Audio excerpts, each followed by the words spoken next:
बहुत प्रणाम। हरे कृष्णा प्रभु जी, हरे दंडवत कृष्ण प्रणाम। प्रभु जी, दंड प्रणाम। हरे कृष्णा प्रभु जी, दंडवत प्रणाम। आइए हम सब प्रार्थना करते हैं और श्रीमद् भागवतम में अभी तृतीय स्कंद के 14वें अध्याय के 42वें श्लोक में हमें 3, 14, 42 है ना। 3 into 14, 42 हरे कृष्णा अच्छा प्रभु आंकड़ा जी, है। दंडवत प्रणाम। हरे कृष्णा।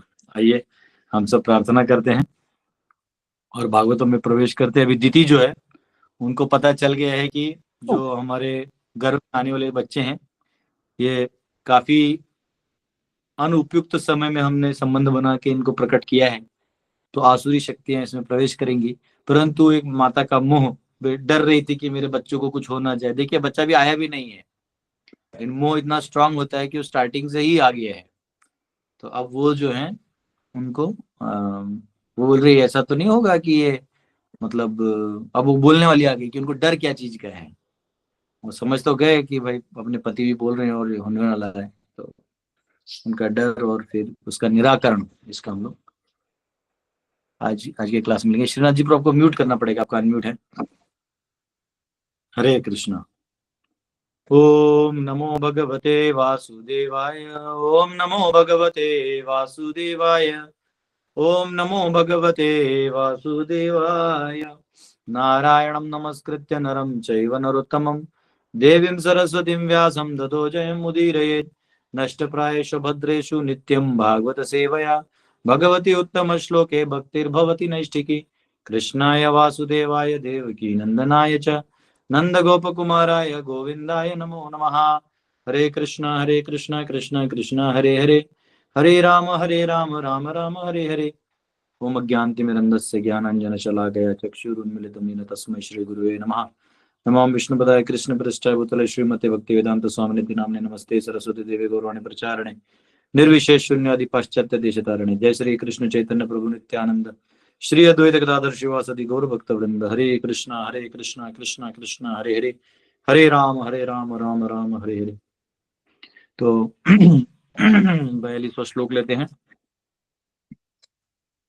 दितिरुवाच वधम भगवता साक्षात् सूनाभोदार बाहुना आशासे पुत्रयोर्मह्यं मा क्रुद्ध ब्राह्मणात् प्रभो।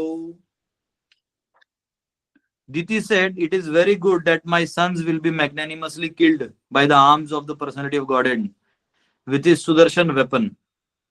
O my husband, may they never be killed by the wrath of the Brahmana devotees." दीति ने कहा, यह तो अति उत्तम है कि मेरे पुत्र भगवान द्वारा उनके सुदर्शन चक्र से उदारता पूर्वक मारे जाएंगे। हे मेरे पति, वे ब्राह्मण भक्तों के क्रोध से कभी न मारे जाएं। तो देखिए एक माँ है, माँ का भाव ये है कि मेरे बच्चों का उद्धार हो जाए। अगर भगवान आके मारेंगे तो मैंने भी भगवान का दर्शन नहीं किया, इनके बहाने मेरे भी दर्शन हो जाएगा। विषम चक्र ठाकुर उनके आज तात्पर्य में लिखते हैं, तो वो आएंगे दूसरे बहाने मेरा दर्शन भी हो जाएगा। और क्योंकि ब्राह्मणों को अगर गुस्सा हो गया तो अनेक जन्म इनको असुर का ही मिलते रहेगा। अब भगवान के चक्र से मरेंगे तो इमीडिएटली उद्धार हो जाएंगे, तो ये ज्यादा अच्छा है। उनको देखिए इनको भी बहुत डर था कि ब्राह्मणों का श्राप नहीं लगना चाहिए, इसलिए ब्राह्मणों को कभी अनादर नहीं करना चाहिए। ठीक है, आप उसको बहुत ज्यादा दान नहीं दे सकते तो हाथ जोड़ के बोल सकते हैं, या आप उसको सम्मान देने योग्य बहुत ज्यादा सम्मान नहीं है तो अगर और वो डिमांड भी कर रहा है, हो सकता है उसमें भी कमियां हो, वो डिमांड भी कर सकता है मुझे ऐसा चाहिए, तभी आप हाथ जोड़ के बोल सकते हैं प्रभु देने के लिए वो सही है हाथ जोड़ के विनम्र भाव से। दुर्वासा मुनि अपेक्षा कर रहे थे, लेकिन अम्बरीश महाराज ने कुछ नहीं किया था, बस एक बूंद लिया था, भी सब प्रजा के लिए, भी दूसरे ब्राह्मणों के आदेश पे। नहीं समझे, लेकिन गुस्सा करके उन्होंने इमीडिएटली असुर पैदा किया। हुआ क्या, आखिर में सुदर्शन उनके पीछे भागा। वैष्णवों का अपराध नहीं करना चाहिए, और ब्राह्मण भी बहुत तेजस्वी होते हैं, तो ब्राह्मणों का भी अनादर नहीं करना चाहिए। इसका मतलब ये नहीं है कि धर्म रूप में जो मांगे वही जो उनका अधिकार है, ये नहीं कुछ भी मांग ले और आप दे दो ना। कल ब्राह्मण आके बोलेगा कि ये दे दो, नहीं, ब्राह्मण वो होना चाहिए जो उस लेवल का भी होना चाहिए ना। ऐसे कोई उठाई गिर आदमी होके ब्राह्मणों के नहीं मांग सकता। तो इसलिए यहाँ एक दीति जो एक स्त्री है वो भी जानती है कि एक ब्राह्मण का क्या वैल्यू है, कि गुस्सा हो जाता क्या हो जाता है। इसलिए ब्राह्मणों को भी कई बार ब्राह्मण खुद किसी माहौल में नहीं जाते जानबूझ के, उनको मालूम है कि वहां जाएंगे कोई अगर अपमान करेगा और हम गुस्सा कर दे तो उसका पूरा विनाश हो जाएगा, इसलिए वो नहीं जाते। कई बार कोई डिवोटी गुस्सा भी हो जाए तो वो मौन रख लेता है, जैसे महादेव जी मौन रख लेते हैं और जानते कि मेरा ये झेल नहीं पाएगा, मैं तो चला जाऊंगा पर झेल तो ये नहीं पाएगा, इसका क्या करे, तो भगवान छोड़ देते हैं। वैसे भगवान ब्राह्मण भी जो है वो समझ जाते हैं कि यहाँ धर्म का अनादर है, वहां जाके फिर मैं कोप अगर गुस्सा कर दिया तो इस प्रकोप में वो भस्म हो जाएगा, तो वो जानते हैं। तो इसलिए ब्राह्मण जो है वो खुद भी ऐसे अपराधियों को छोड़ने के लिए दूर रह जाते हैं।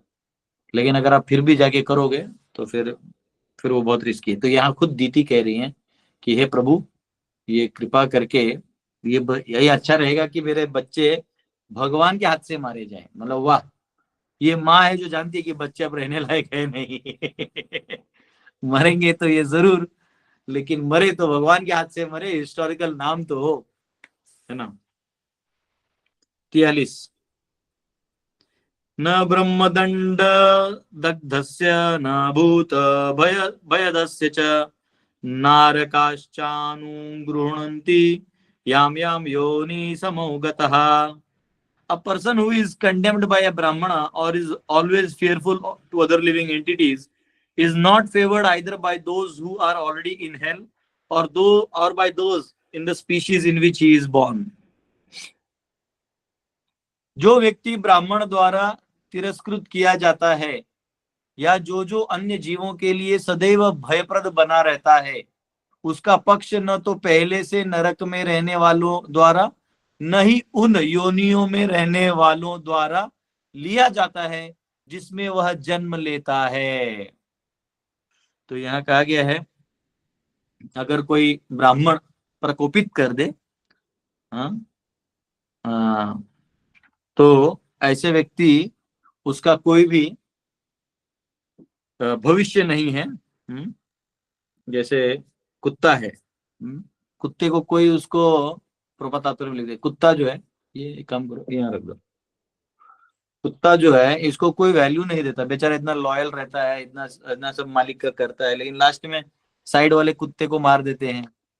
हाँ, और अमेरिका में फिर भी थोड़ा कुत्ते को प्रेम करते हैं क्योंकि उनका उनका लेवल ही प्राणियों कितना है, तो क्या करेगा वो लोग, उससे ज्यादा सोच भी नहीं सकता।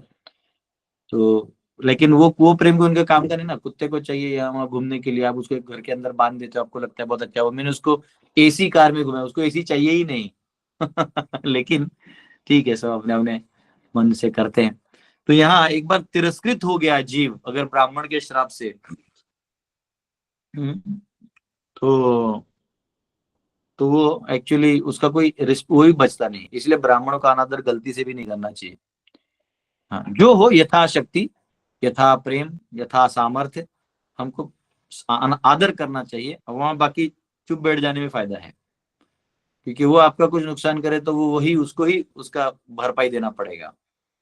तो यहाँ पे बहुत इंपॉर्टेंट पॉइंट है, ये सीखने लायक चीज है। मतलब दीति हमको सिखा रही है, देखिए दीति हमको इतना बड़ा ज्ञान दे रही है कि ब्राह्मणों के प्रति बहुत आदर होना चाहिए एक बार नागा साधु कुछ लोग आए थे, तो पहले मैंने दिया था ध्यान, दान भी दिया था, पर एक बार मेरा था ही नहीं, करे तो करे क्या।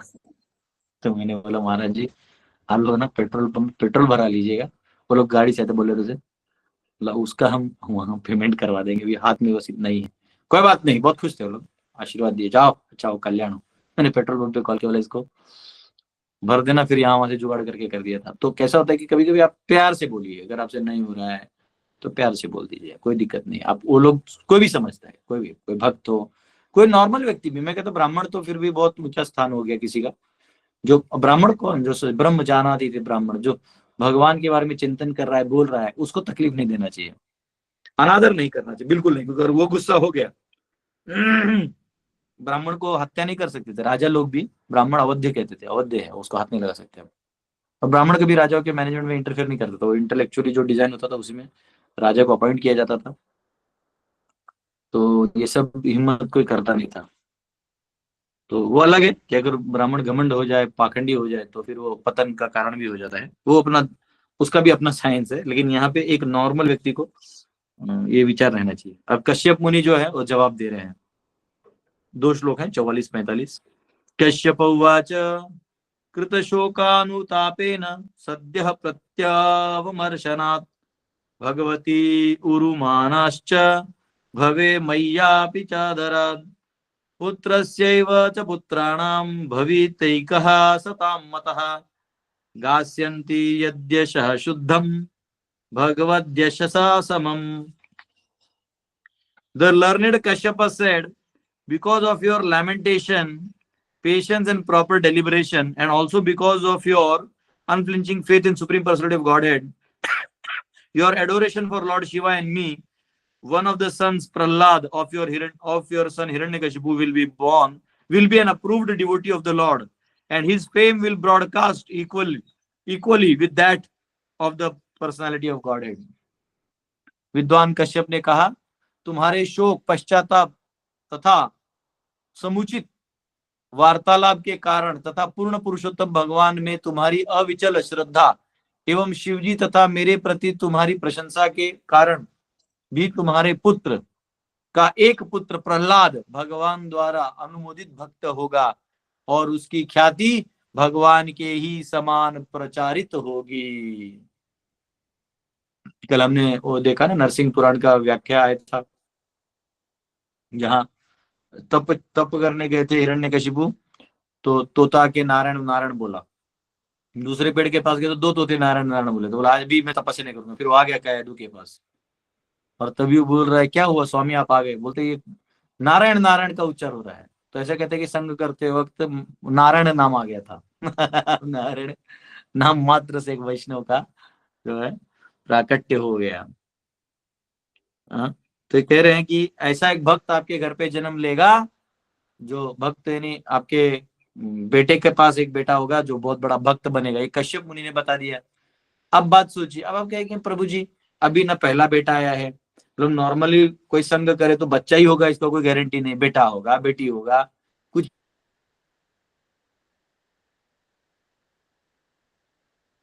पता नहीं. मतलब इन लोगों को इतना साइंसेस मालूम था कि बेटा होगा, वो आसुरी भी होगा, क्योंकि ये समय भगवान पे निष्ठा है. और तुम बहुत अभी ब्राह्मणों का आदर कर रही हो, क्योंकि शिव जी का आदर करती हो, क्योंकि तुम्हें डर है ना. इसका मतलब तुम्हें शिव जी का आदर है, रिस्पेक्ट है, उनका पावर तुम्हें मालूम है. तो क्योंकि तुम ये सब करती हो, तो उसके पुण्य मात्र से और तुम्हारी इस इच्छा की मात्र से ऐसा बच्चा पैदा होगा. ये सिंपल साइंस है, इसके लिए त्रिकालदर्शी होने का भी जरूरत नहीं है. देखिए एल्गोरिदम्स होते हैं ना, अगर कोई कंप्यूटर इंजीनियर एल्गोरिदम लिखता है C++ में, या कोई भी कंपाइलर कंस्ट्रक्शन कुछ भी करता है वो, तो उसे मालूम होता है कि ये इनपुट आएगा तो इतने इटरेशंस के बाद ये आउटपुट आएगा, और इतने इटरेशंस के बाद ये साइकिल रिपीट होगा. एक सिंपल प्रोग्राम लिखते हैं, फॉर i = 0, i = i+1 और टिल i < 10. तो उसको मालूम है 10 इटरेशन में फिर ऊपर आएगा, बाहर निकलेगा लूप से, फिर वो i0 हो जाएगा, फिर लूप चलते रहेगा. अब ऐसे कंपाइलर को सिखा दिया है. और आपको कंपाइलर कैसे काम करता है मालूम है, कोड कैसे काम करता है मालूम है, एल्गोरिथम का फ्लो समझ में आ गया. अब बचा क्या, अब बैठे बैठे आप किसी को बोल दोगे अब 19 आएगा. आपको पता है कि 15 बार होने के बाद ही 19 आएगा. तो इन्हें पता है 2 बार होने के बाद एक भक्त आएगा, क्योंकि ये हुआ है ना. जैसे वो आजकल वो कुछ लोग हैं जो पत्ते का जादू दिखाते हैं, पत्ते ले टर टर का बोलिए वो कर देते हैं. आप उनको बोलिए कि 4 कट में 8वें स्थान पे बादशाह लाके दिखाइए, बादाम का बादशाह, कर देते हैं. अच्छा आप लाइव में बोल सकते हैं, और आप बोलेंगे वैसे सफल करके दिखाएंगे. अच्छा और कार्ड भी आप बोलेंगे वो वाला कार्ड ले लेंगे, ऐसा नहीं कि उनको अंदर से लिखा है कुछ भी. तो वो क्या है ना, रेगुलर प्रैक्टिस कर करके उसके एल्गोरिथम समझ में आ जाते हैं कि इतने शफल्स के बाद यहाँ रहते हैं, वो वहां रहते हैं, यहाँ रहते हैं, यहाँ लाना, इतने शफल में इतने कटवे, वो कर देते बार.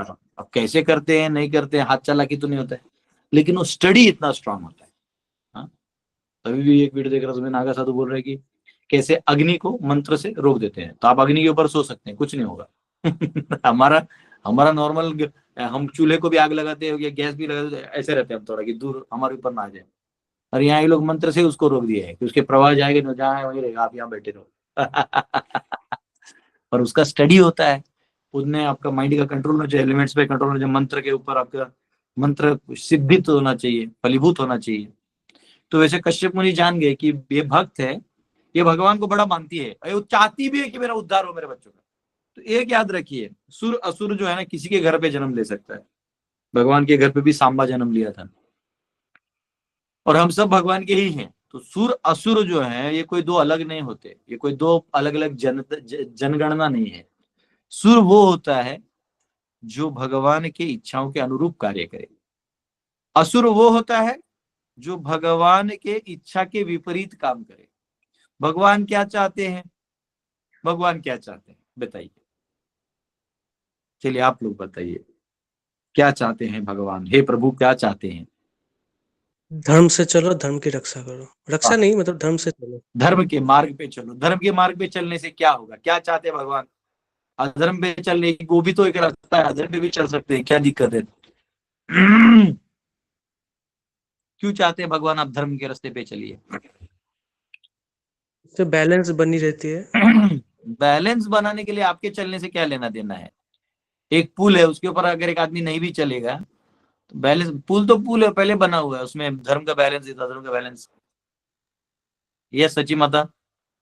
हरे कृष्णा प्रभु जी। प्रभु जी, भगवान सबको अपने धाम वापस बुलाना चाहते हैं। भगवान सबको अपने सबको अपने धाम। धाम में वापस बुलाना चाहते हैं। यस, भगवान अपने धाम में सबको बुलाना चाहते हैं। भगवान चाहते हैं कि आप अपने मूल रूप में रहें। जो आपका मूल स्थिति है उसमें नहीं रहने के कारण लोगों को कष्ट होता है। जैसे आप राजा महाराजा का कोई बेटा है, रास्ते में भीख मांग रहा है तो बुरा लगेगा ना, अरे नहीं बेटा चलो तुम राजमहल में चलो, तुम वहां बिलोंग करते हो। वैसे हम लोग वैकुंठ के वासी हैं, इस गटर, इस भौतिक जगत के नाले में गिरे हुए हैं। अब नाले में गिरे हैं तो उसी को साफ सुथरा करके रह रहे हैं। बताओ तो कितना गंदगी फील होता है। मैं जब आ रहा था मुंबई में, एक एरिया है वहां लोग, मतलब एक घर के ऊपर एक घर, एक घर है, घर बड़े नहीं, छोटे छोटे जो पतरे के होते हैं ना वैसे। और मतलब इतना छोटा कमरा कि चार लोग बस सो सकते हैं, उसमें चारों लोग सोते हैं, और वो भी बारी बारी से। अभी इसका सेकंड शिफ्ट है तो वो आएगा तो अब ये सोएगा, तब तो उठना होगा, बाहर जाना होगा। ऐसे कर करके छोटे से पत्र के घर में रहना पड़ता है। सोचो ये वो जीव है जो अनादि वैकुंठ में है ना नाच रहा था, भगवान के सामने गा रहा था, और क्या उसने इच्छा कर दी और यहाँ भटक रहा है। तो भगवान कहते हैं धर्म के रास्ते पे चलो, जैसे संजय प्रभु ने बताया। और धर्म के रास्ते पे चलते चलते मुझ तक आओ, माम माम मेरे तक आ जाओ, भगवान कहते हैं। तो भगवान ये चाहते हैं, इसलिए यहाँ पे जो माता हैं वो सब जानती हैं, और वो चाहती हैं कि उनके बच्चे भी उद्धार हो जाएं। और इसलिए अब वो क्लियर है कि आगे ऐसा होगा, क्योंकि ये माता जो है कुछ भी तो ये कर रही है। तो उन्होंने बोल दिया कि आगे आपका एक बेटे का बेटा जो है बहुत बड़ा भक्त आपके घर पे जन्म लेगा।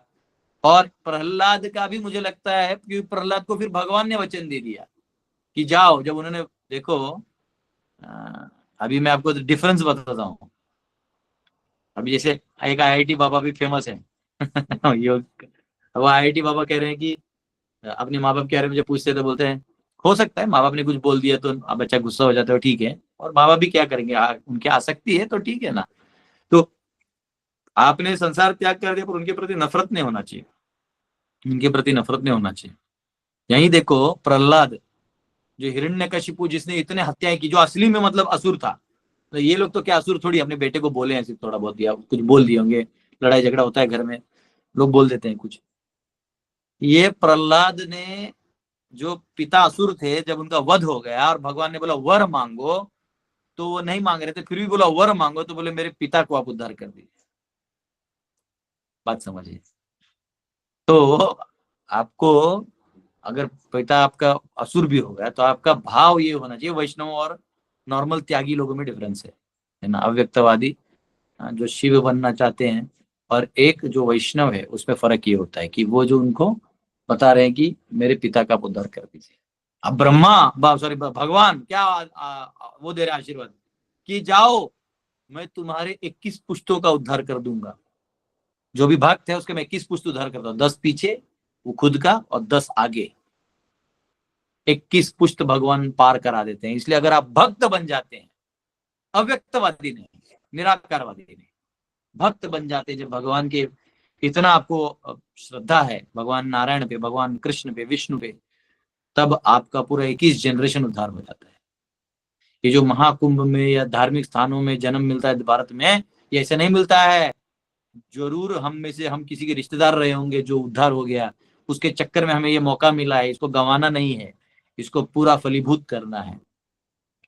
तो ये यहाँ पे कहा गया कि चलो इस प्रकार से आपको, अरे अरे ये तो ऑलरेडी परपट में भी लिखा ही है, वाह, वो अगले परपट में है।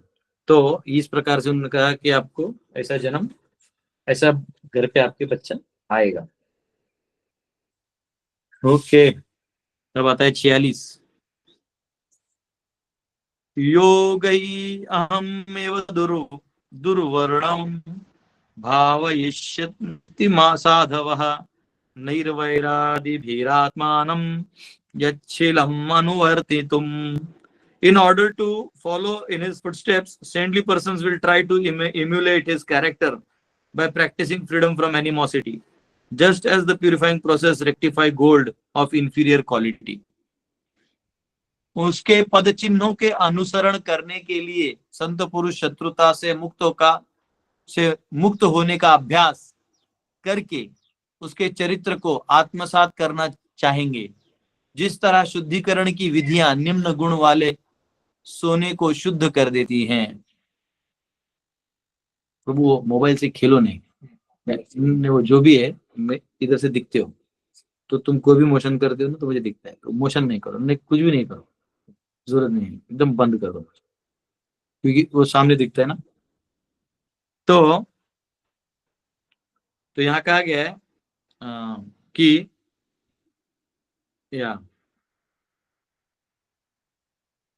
तो ये कह रहे हैं कि जो प्रहलाद आएगा वो बहुत ही पवित्र जीव होगा, बहुत ही पवित्र जीव होगा।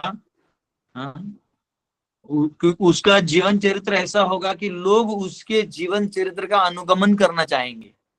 लोग चाहेंगे कि हम इसकी तरह जीवन जिएं, हमें भगवान नारायण का दर्शन हो, भगवान नरसिंह का दर्शन हो, ऐसा हम चाहेंगे।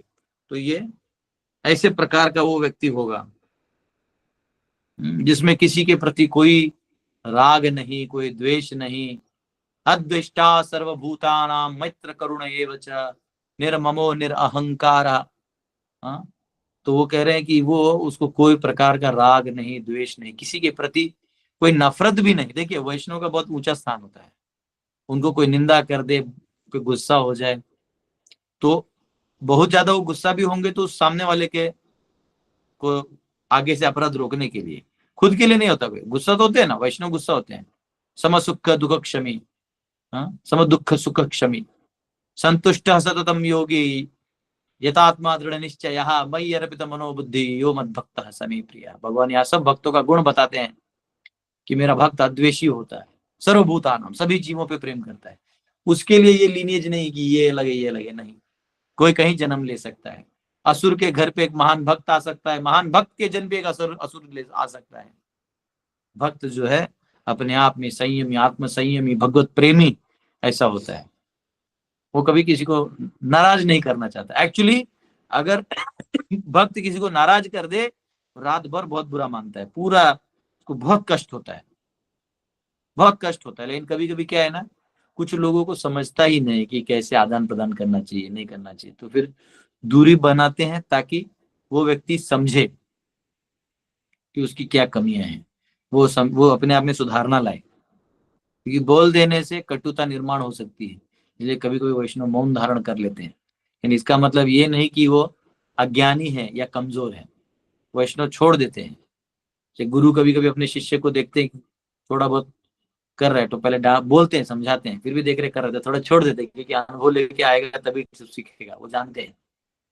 तो इस प्रकार ये इसलिए यहाँ लिखा, he never cursed any of the persons who engaged in torturing him at the instigation of his father. ये बहुत ऊंचा स्टेज है, इसलिए तो कहा गया कि बड़े बड़े लोग उनके पद चिन्हों पे चलना चाहते हैं। देखिए घर छोड़ना तो चलो ठीक है, ऐसे भी जो घर पे जॉब करते हैं वो लोग घर छोड़ के वहां जाके नौकरी करते हैं, बस पैसा देना लाना देना मिलता है। घर छोड़ना चलो ठीक है, आपने घर का मोह छोड़ दिया, सब कुछ छोड़ दिया, ठीक है, एक लेवल ऊपर है, सब नहीं कर पाते।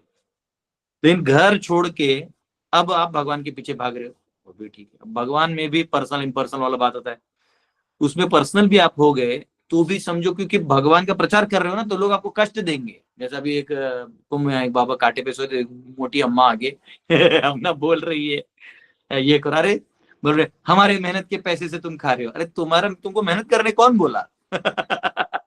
सुखदेव गोस्वामी, तो ये लोग सुखदेव गोस्वामी के लोग हैं, ये लोग थोड़ी कह रहे हैं कि मेहनत करके खाओ। ये तो कहते हैं कि जो पेड़ ऐसे ही दे रहा है तो मेहनत करने बोला कौन? ये तो तुम्हारी मूर्खता है बेटा। वो तो बेचारा वो साधु सिंपल भाव का था, मेरे जैसा तो बैठ, आज तुझे हम ज्ञान देते हैं।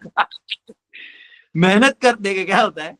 एक तो मेहनत आप करते हो वो आपका अज्ञान है, क्योंकि मेहनत करने की जरूरत है ही नहीं, आप बीज फेंको सब आ ही जाता है। आप मेहनत करते हो ताकि आपको और मिले, आपके लोभ के लिए आप मेहनत करते हो। वरना गाय दूध देती है, आप तो दूध बनाते नहीं अंदर में, उनके शरीर के अंदर जो दूध बनता है, तो आप तो सिर्फ निकाल के पी लेते हो भैया। अब आप मेहनत क्या कर? वो अलग चीज है कि ये सब करते करते आपको धूप से पसीना आता है, तो आपके पसीने के वजह से ये पैसा आता है, ये सोचना है दूसरे अज्ञानता है। हाँ, वो मोटी फूली अम्मा जो थी, उसको इतना भी पता नहीं कि एक साधु को ऐसा नहीं करना चाहिए। अब उसको लग रहा है कि ये हमारे मेहनत के पैसे, तुम्हारा मेहनत के नोट, ये नोट तुमने छापे, वो साधु ने थोड़ी छापे हैं। बाजार में इस नोट को वैल्यू दिया, वो भी फर्जी, जब सोना उसके इक्विवेलेंट है नहीं, तो मेरा पैसा। तो ये मोटी अम्मा बेचारी लगता है घर में दुखी होगी, घर पे खाना वाना मिला नहीं होगा, तो अपना फ्रस्ट्रेशन निकालने, है ना, या बॉयफ्रेंड से ब्रेकअप हो गया होगा। तो बेचारी फ्रस्ट्रेशन निकालने साधुओं के पास चली गई, क्या करेगी? लेकिन बेचारे वो साधु देखो, तो एक शब्द अपशब्द नहीं बोले, उसको लास्ट तक समझाते हैं। तो लोगों ने फिर मोर्चा संभाला। हाँ, भारत की जनता यूनिक है, हाँ, मोर्चा संभाल लेती है। तो क्या होता है, लोगों की अज्ञानता से लोग जो है वो संतों को समझ नहीं पाते। अब क्या होता है, लेकिन प्रहलाद भक्त शिरोमणि कहा जाता है, भक्त शिरोमणि प्रहलाद महाराज की जय। जब कीर्तन होता है नरसिंह आरती, तो प्रहलाद भक्त शिरोमणि कहते हैं उनको। हाँ, भक्त ने अपने, प्रहलाद जी ने अपने हाथों से जो मंदिर बनाया था, वो आप पंढरपुर जाते वक्त मिलता है। तो भीमा नदी के पास है, बहुत सुंदर मंदिर, कभी आपको मिले तो जाना। प्रहलाद ने अपने हाथों से बनाया था मंदिर, प्रहलाद ने, नरसिंह देव। तो वहां पे प्रहलाद जी जो है, इनको क्यों स्पेशल कहा गया है? इन्होंने जिन्होंने इनको तकलीफ भी दिया, उनके प्रति भी वो कह रहे हैं, उनके प्रति कुछ बोला भी नहीं, मतलब ऐसे नहीं कि गुस्सा किया, रोष किया, तू रुक बेटा मेरा होने दे फिर दिखाते हैं, ऐसा भी नहीं। अब बात समझिए, अगर उसको मार दिया बाद में, हो सब ठीक हो गया, आदेश दे दे मार दो इसको, मार देने से क्या होगा? वो असुर मर तो जाएगा, फिर अगली बार, हाँ, नीरा नरसिंहपुर, फिर वापिस क्या करेगा वो? फिर वापिस वो वही पाप करेगा, क्योंकि उसका पाप खत्म नहीं हुआ ना। लेकिन उसको आप क्षमा कर देंगे, जाने दो, तो वो खुद सोचेगा, अरे मैं इतना घिनौना आदमी, इतने बड़े आदमी को मार दिया, कुछ तो अपना गड़बड़ है, अपना कुछ तो सुधार लाना होगा। तो अपने आप में उसका संघर्ष होगा, और अपने आप के संघर्ष में फिर वो निकलेगा बाहर। जब वो फिर बाहर निकलेगा, वो सुधर जाएगा। इसलिए महाप्रभु ने इस कलयुग में वध नहीं किया किसी का। वैसे भगवान जब आते हैं, अवतरित होते हैं, तो चक्र लेके आते हैं, सुदर्शन चक्र लेके आते हैं, गदा लेके आते हैं, हाथ से मारते हैं, पांव से मारते हैं, जैसे तैसे मारते हैं। लेकिन इस बार जब भगवान चैतन्य महाप्रभु के रूप में आए, तो उन्होंने किसी का वध नहीं किया। बोले किसी को मारना क्या है, कोई सुबह सुबह भक्त बन जाता है, शाम में असुर बन जाता है, बताओ उसका क्या करे? तो यहाँ हिरण्यकशिपु जो है उसका वध हो जाता है, और प्रहलाद भगवान से बोलते हैं कि प्रभु मेरे पिता को आप मुक्त कर दीजिए। सोचिए क्या बेटा हो ऐसा। वो हिरण्यकशिपु भी मरते मरते सोच रहा हो, आखिरी में कुछ प्राण बचा होगा ना, 10 वायु में से एक हाथ बचा भी होगा, तो सुन रहा होगा कि अरे वाह, अरे वाह, ऐसा बेटा हो कि जो पूरे कुल का उद्धार कर दे। तो इसलिए हम वैष्णवों को, अगर हमें किसी ने तकलीफ भी दिया होगा, देते ही हैं उनके प्रति। अगर हम तो प्रहलाद है नहीं, छोटा मोटा प्रतिकार तो कर सकते हैं, और उन सबको समझाने के लिए समझा भी सकते हैं, डांट भी सकते हैं, कोई दिक्कत नहीं। पर हमारे मन में हृदय में हमेशा ये भावना होनी चाहिए कि मैं आपका उद्धार करना चाहता हूँ, मैं आपको भगवान से जोड़ना चाहता हूँ। ये भाव होना चाहिए। ये भाव लेके आपको वहां पे हमेशा वो भाव ही रखना है। चाहे आपको कोई गाली दे दे, हंस दे, उपहास कर दे, तो आप ये देखिए कि बेचारा अज्ञानी है, जब ये ज्ञान में हो जाएगा तो मुझसे अच्छा भक्त बन जाएगा। तो ये तो मुझसे महान भक्त है, बस ये जानता नहीं है। हाँ, जैसे 3 अधिकारी होते हैं ना, प्रोपस एनवाय में समझाते हैं कनिष्ठ अधिकारी, मध्यम अधिकारी, उत्तम अधिकारी। तो जो कनिष्ठ अधिकारी भक्त होता है वो भक्ति तो करता है, परंतु उसके हृदय में पूरी निष्ठा नहीं होती, वो कभी भी छोड़ के जा सकता है। कनिष्ठ अधिकारी से ऊपर होता है मध्यम अधिकारी।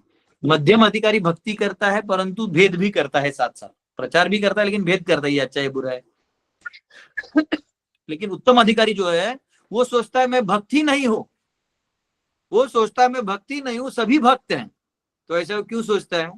वैसा इसलिए सोचता है कि वो सोचता है कि चलो ये आदमी पापी तो है अभी, परंतु जब ये इसको समझ में आ जाएगा भगवान की महिमा, हरिनाम की महिमा, और ये सब पाप काम छोड़ देगा, तो एक क्षण में ही कितना अच्छा भक्त बन जाएगा ये, तो ये बहुत बड़ा भक्त है। तो ऐसा ही वो पहले ही सोच लेते हैं, इसलिए वो कभी किसी का अनिष्ट सोचते ही नहीं। वो सोचते कितना बड़ा भक्त है ये, वो अभक्त को भी भक्त समझ लेते, वही प्रणाम कर लेते हैं। तो ये एक भक्त का भाव होता है। इसलिए भगवान सदा उन साधुओं के हृदय में रहते हैं जो ऐसे निर्मल भाव से रहते हैं, उनके पास भगवान ऐसे लेटे रहते हैं एकदम आराम से। बोले ये हार्ट जो है ना, ये प्योर है, यहाँ में आराम से सो सकते। तो ये भाव है भगवान। तो तब उतना निर्मल जब हमारा हृदय होगा, इसलिए यहाँ पे कहा गया है कि हे दीति, तुम्हारे बेटे का जो बेटा होगा वो इतना बड़ा संत होगा कि उसको सारे विश्व के जो संत समागम है उसके पद चिन्हों पे चलना चाहेंगे। इतना महान संत तुम्हारा बेटे का बेटा होगा। ये यहाँ आशीर्वाद दीजिए, सोचो क्या बड़ा चीज है, एक बहुत बड़ा। और उसके वजह से तुम्हारा नाम निकलेगा, तुम्हारा नाम उसकी वजह से निकलेगा। 47 यत् प्रासादादिदं विश्वं प्रसीदति यदात्मकं स्वदृग्भगवान् यस्य तोष्यते अन्ययादृशा। Everyone will be pleased with him because the personality of Godhead, the supreme controller of the universe, is always satisfied with a devotee who does not wish for anything beyond him. हर व्यक्ति उनसे प्रसन्न रहेगा क्योंकि ब्रह्मांड के परम नियंता भगवान सदैव ऐसे भक्त से तुष्ट रहते हैं जो उनके अतिरिक्त और किसी वस्तु की इच्छा नहीं करते। तो जो अन्य किसी भी वस्तु की इच्छा नहीं करते और सिर्फ भगवान को चाहते हैं, ऐसे भक्तों के हृदय में भगवान हमेशा वास करके आनंद से नाचते रहते हैं। तो क्योंकि वो ऐसा भक्त होगा तो सब उससे प्रसन्न होंगे, बहुत प्रसन्न होंगे। तो इस प्रकार से पूरा जो है बताया है। 48 स वै महाभागवतो महात्मा ये दूसरा छंद है। स वै महाभागवतो महात्मा महानुभावो महतां महिष्ठा प्रवृद्ध भक्त्या यनुभाविताशये निवेश वैकुंठ इमं विहास्यति। That topmost devotee of the Lord will have explained intelligence and expanded influence and will be the greatest of the great souls due to matured devotional service. He will certainly be situated in transcendental ecstasy and will enter the spiritual sky after quitting the material world. तो यहाँ कहा गया है, sorry Hindi है ही अपने पास, भगवान का सर्वोच्च भक्त विशाल बुद्धि तथा विशाल प्रभाव वाला होगा और महात्माओं में सबसे महान होगा। परिपक्व भक्ति योग के कारण वह निश्चय ही दिव्य भाव में स्थित होगा और इस संसार को छोड़ने पर वैकुंठ में प्रवेश करेगा। वाह, देखिए यहाँ लिखा हुआ है क्लियर, वैकुंठम इमं विहास्यति। वो वैकुंठ जाएगा, ब्रह्म में नहीं जाएगा। और ये स्वयं कश्यप मुनि कह रहे हैं, मतलब कश्यप मुनि ये बात जानते थे फिर भी वो ब्रह्म में लीन हुआ करते थे। उसका कारण है क्योंकि वो नीचे में ये जो आसुरी शक्तियों को अगर लाना भी होगा, क्योंकि सुर असुर दोनों का बैलेंस बना के दुनिया चलाना है, तो उसको ब्रह्म के उपासक ही ला पाएंगे। तो वैष्णव है वो जनरली ये इच्छा नहीं करेंगे। तो यहाँ पे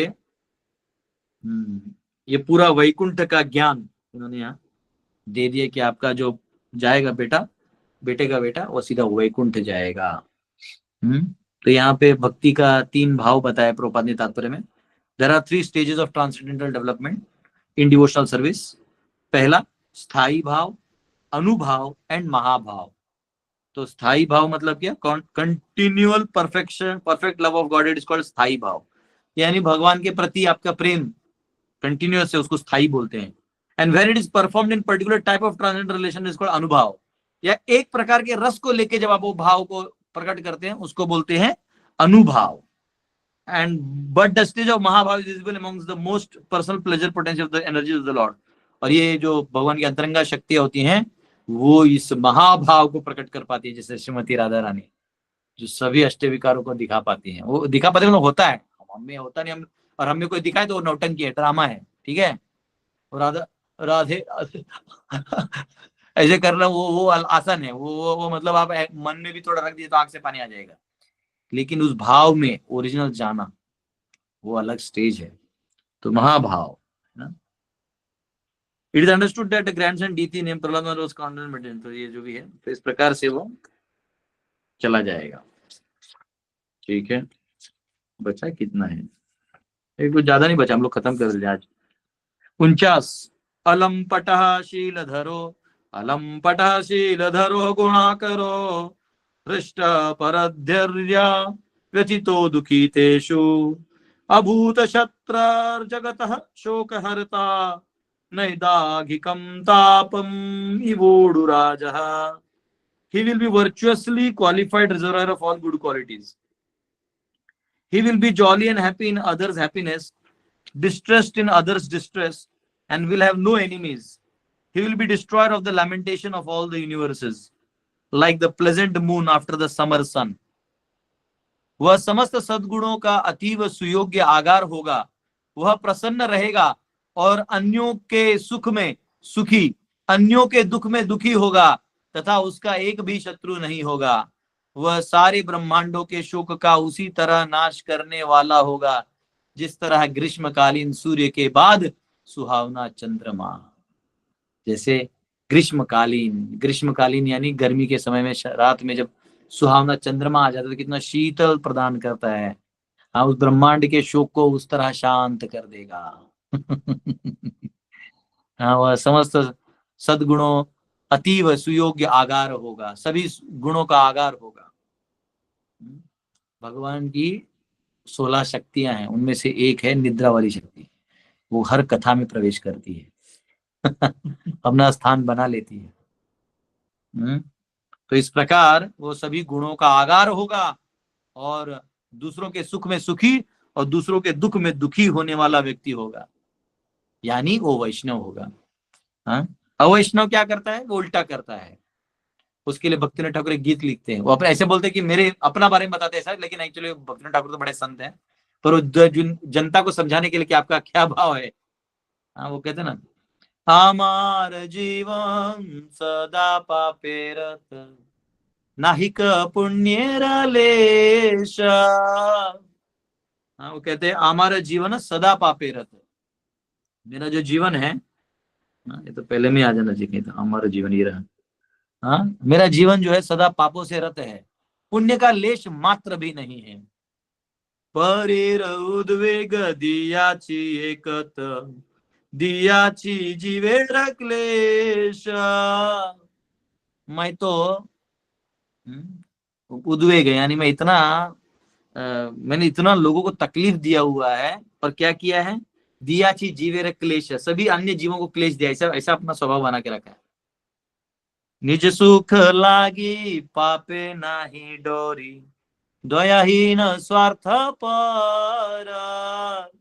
वो कहते हैं निज सुख लागी, मैं अपने सुख के लिए पापे नाही डोरी, पाप करने से भी नहीं डरता। मुझे मुर्गा चबाना, काटो उसको, खच्चैक काट दिया, अभी चबाओ, खचार खचार खचार खचार। मुर्गी रो रहा है उसे कोई मतलब नहीं, मुझे बकरा रो रहा है कोई मतलब नहीं है। हाँ, दयाहीन स्वार्थ पर, दयाहीन हूं मैं दया नहीं रखता, स्वार्थ पर हूं मैं, स्वार्थ के लिए कुछ भी कर दूंगा। ये लाइन हमको चाहिए था। पर सुखे दुखी सदा मिथ्या भाषी, पर दुख सुख कर। प्रहलाद का एग्जैक्ट ऑपोजिट है, ये वो क्या कर रहा है, पर सुखे दुखी, दूसरों के सुख में मैं दुखी हो जाता हूँ। किसी ने कुछ खरीद लिया, कार खरीद लिया, तो मेरे अंदर से जलन होता है। किसी ने कुछ ऐसा, समझो कोई तो समझो फ्लाइट से चला गया, वो चला गया, हम भी जाएंगे, ऐसा कुछ होता है, कुछ तो ऐसा ज्यादा मार्क्स आ गए, किसी माता जी ने अच्छा साड़ी खरीद लिया, जल जाता, अंदर कार्बोरेटर पूरा भस्म हो जाता है। तो पर सुखे दुखी सदा मिथ्याभाषी, सदा मिथ्याभाषी, पकपाक पकपाक, झूठ झूठ, अपना इमेज बना रहे हैं, झूठों का शब्दों से अपनी इमेज को क्रिएट कर रहे हैं लोगों के आंखों में, जो है नहीं। सदा मिथ्याभाषी, पर सुख पर दुख सुख कर, और दूसरों के दुख में मैं सुख करता हूं। किसी का पांव फ्रैक्चर हो गया तो हम बोलते ओहो बहुत बुरा हुआ, अंदर से आ कितना अच्छा हुआ। हाँ, पर दुख सुख कर, अशेष कामना रिदी माझे मोर। बहुत कामना आशीष है, अभी अभी तो चालू हुआ है, मेरी इच्छाओं का भंडारा है, भंडारा। मैं बहुत घूमना चाहता हूँ, एंजॉय करना चाहता हूँ, बड़ा बंगला चाहता हूँ, गाड़ी चाहता हूँ, ये चाहता हूँ, चाहता हूँ, चाहता हूँ, चाहता हूँ, चाहता हूँ, अंत नहीं है। अशेष कामना रिदी माझे मोर, क्रोधी दंभ परायण। मैं क्रोधी हूँ, दम्भी हूँ, और इनका परायण हूं मैं, इन दोनों का भक्त हूं मैं। राम पारायण करते ना, कथा पारायण होता है, नहीं कथा बार बार पुनः पुनः उसको दोहराया जाता है ताकि हमारे हृदय में भगवान के प्रति प्रेम बने। तो मैं क्रोधी हूं, मैं दम्भी और इनका परायण हूं मैं। I am a lover of anger and deceit. मदमत्त सदा विषये मोहित। मैं मद मत्त हूं, मैं अहंकारी हूं, अपने घमंड में चूर चूर रहता हूं। हाँ, कभी कभी लोग अपने कुछ फैसिलिटीज मिल जाती है तो उसमें एकदम वो हो जाते हैं रॉयल। हाँ, मदमत्त सदा विषये मोहित, हिंसा गर्व विभूषण। हिंसा और गर्व मेरा विभूषण है। मैं क्या करता हूं, मैं मद मत्त रहता हूं, विषयों में पड़ा रहता हूं, मोहित रहता हूं, और हिंसा और गर्व का आभूषण पहने पड़ा हूं मैं। हिंसा गर्व विभूषण। निद्रा आलस्य हत सुकार्य वीरत। निद्रा और आलस्य से मैं लगा पड़ा हूं, और सुकार्य वीरता, अच्छे कामों में सबसे पीछे, बुरे कामों में सबसे आगे। कहीं मारा पीटी हो रहा है तो बाइक रोक के, कहा हुआ जी उतर के 2 लात हम भी मार के आएंगे, कोई सही गलत हमको मतलब नहीं, मार के आगे। निद्रा और आलस से भरे हैं और ये काम करते रहते हैं। अकार्य उद्योगी आमी, अकामी हूं मैं, और अकार्य उद्योगी आमी, कोई कार्य नहीं, अकार्य का उद्योग करता हूं मैं। मेरा उद्योग है, उद्योग धंधा है, क्या है, मैं अकार्य हूं। प्रतिष्ठा लागी या शाठ्य आचरण, प्रतिष्ठा के लिए मैं शाठ्य आचरण करता हूँ, कुछ भी कर सकता हूँ अपनी इज्जत के लिए। लोभ सदा कामी, लोभ से लगा पड़ा हूं मैं, और कामी हूं मैं, बहुत इच्छा रखता हूँ। एहे न दुर्जन, भक्ति विनोद ठाकुर है ना, वो एक्चुअली अपने बारे में बोल रहे हैं, ऐसा वो दिखा रहे हैं, लेकिन एक्चुअली बोल हमारे बारे में रहे हैं। हम मराठी बोलते हैं ना, लेकी बोले सुने लागे। हाँ, जब नई बहू आती है तो उसको डायरेक्ट नहीं बोला जाता, क्योंकि बोल देंगे तो लड़ाई झगड़ा होगा सासू और बहू में। तो अपनी बेटी को बोलते हैं, बिटिया नाश्ता बन गया। वो जानती है कि बहू बनाने वाली है, तो वो बोलती है हाँ माँ जी बन रहा है। ठीक है, वो बेटी से बात करेगी, बिटिया झाड़ू मार ली। उसको मालूम है बहू का नाम लिया तो अपने बाप को फोन कर देगी, मेरे सर पे चढ़ जाएगी। अभी हुआ ना इंदौर में, एक सुसाइड हुआ, पत्नी ने डाउरी का केस लगा दिया 20 लाख का, बेचारा आत्महत्या कर लिया। आजकल प्रॉब्लम है कि लॉ इतने बेकार हो चुके हैं कि या तो आप उसको मार दीजिए या वो आपको मार देगा, और लॉ कुछ नहीं कर सकता। इनफैक्ट ये जजेस लॉयर्स ये एक फर्जी सिस्टम के शिकार हैं, ये खुद जानते हैं कि ये बेकार है, फिर भी क्या अपनी रोजी रोटी के लिए ये सब मर्डर्स के पाप इन सबको लगेंगे। और जिसने कॉन्स्टिट्यूशन बनाया है, जिसने उसको अपने हाथों से लाया है, सब भोगेंगे। एनीवेज, वो हमारा पांडव सेना का सब्जेक्ट है। शुभ कार्य, अब यहाँ आया, ए न दुर्जन सज्जन वर्जित, अपराधी निरंतर। ए न दुर्जन, मैं कैसा हूं, दुर्जन हूं, सज्जनों को वर्जित करता हूं। सज्जन लोग नहीं चाहिए, भागो यहाँ से। अब अगर मैं कुछ समझाने आ जाए, भागो, अरे नहीं सुनना है। अपराधी निरंतर, मैं बहुत बड़ा अपराधी हूँ, और मेरे अपराध कब कब करता हूँ, हाँ निरंतर, अंतर ही नहीं अंतर, निरंतर, मैं अंतर ही नहीं रखता दो अपराधों के बीच में, नो गैप्स प्लीज, कंटिन्यूअस अपराध। तो इसलिए उत्तमाधिकारी सोचते कि अगर ये निरंतर अपराध कर सकता है तो भजन करेगा तो भी निरंतर करेगा, तो इसको भजन बस कैसे तैसे दे दो। शुभ कार्य शून्य सदा नर्थ मन, शुभ कार्य शून्य है, मेरे रिकॉर्ड में कोई अच्छा काम है ही नहीं। सदा अनर्थ मन, और मेरे मन में सदा अनर्थ होता है। नाना दुख जरा जरा, मेरा दुख जो है वो नाना प्रकार के हैं, वैरायटी वेरिएटेड है। वार्धक्य एक न उपाय विहीन, मैं अभी बुढ़ा हो गया हूं, अभी उपाय विहीन, अब मेरे पास कोई उपाय भी नहीं बचा, अब ये करने का शक्ति भी नहीं जो ऊपर वाला है। ताते दीन अकिंचना, ये अकिंचन, ये भिक्षुक आपके दरवाजे पे आए प्रभु। भक्ति विनोद प्रभुर चरणे, ये भक्ति विनोद ठाकुर आपके चरणों पे बैठा हुआ है। कोरे दुख निवेदना, आपसे दुख का निवेदन कर रहा है, तो कृपया करके मुझे उद्धार कर दीजिए। ये आत्मनिवेदन का बात है। तो यह कहा गया है कि जो भक्त है वो इतना है कि सबका वो भला सोचता है। तो यहाँ कहा गया Prahlad Maharaj the exemplary devotee of the Lord had all good qualities humanly possible, जो मनुष्य के लिए संभव हो सके वो सारे अच्छे गुण थे। वो सम्राट भी थे और वो अच्छे गुणों के आगार भी थे। It is said he had good qualities. That is a sign of a pure devotee. But the most important characteristic of a pure devotee is that he is not a lumpata or licentious. And another quality is that he is always eager to mitigate the miseries of suffering humanity. तो यहाँ कहा गया he is not a lumpata. लंपट यानी बोलता एक है करता एक है, उसको बोलते हैं लंपट। तो वो कभी लंपट नहीं रहता, ठीक है। The most obnoxious misery of a living entity is his forgetfulness of Krishna.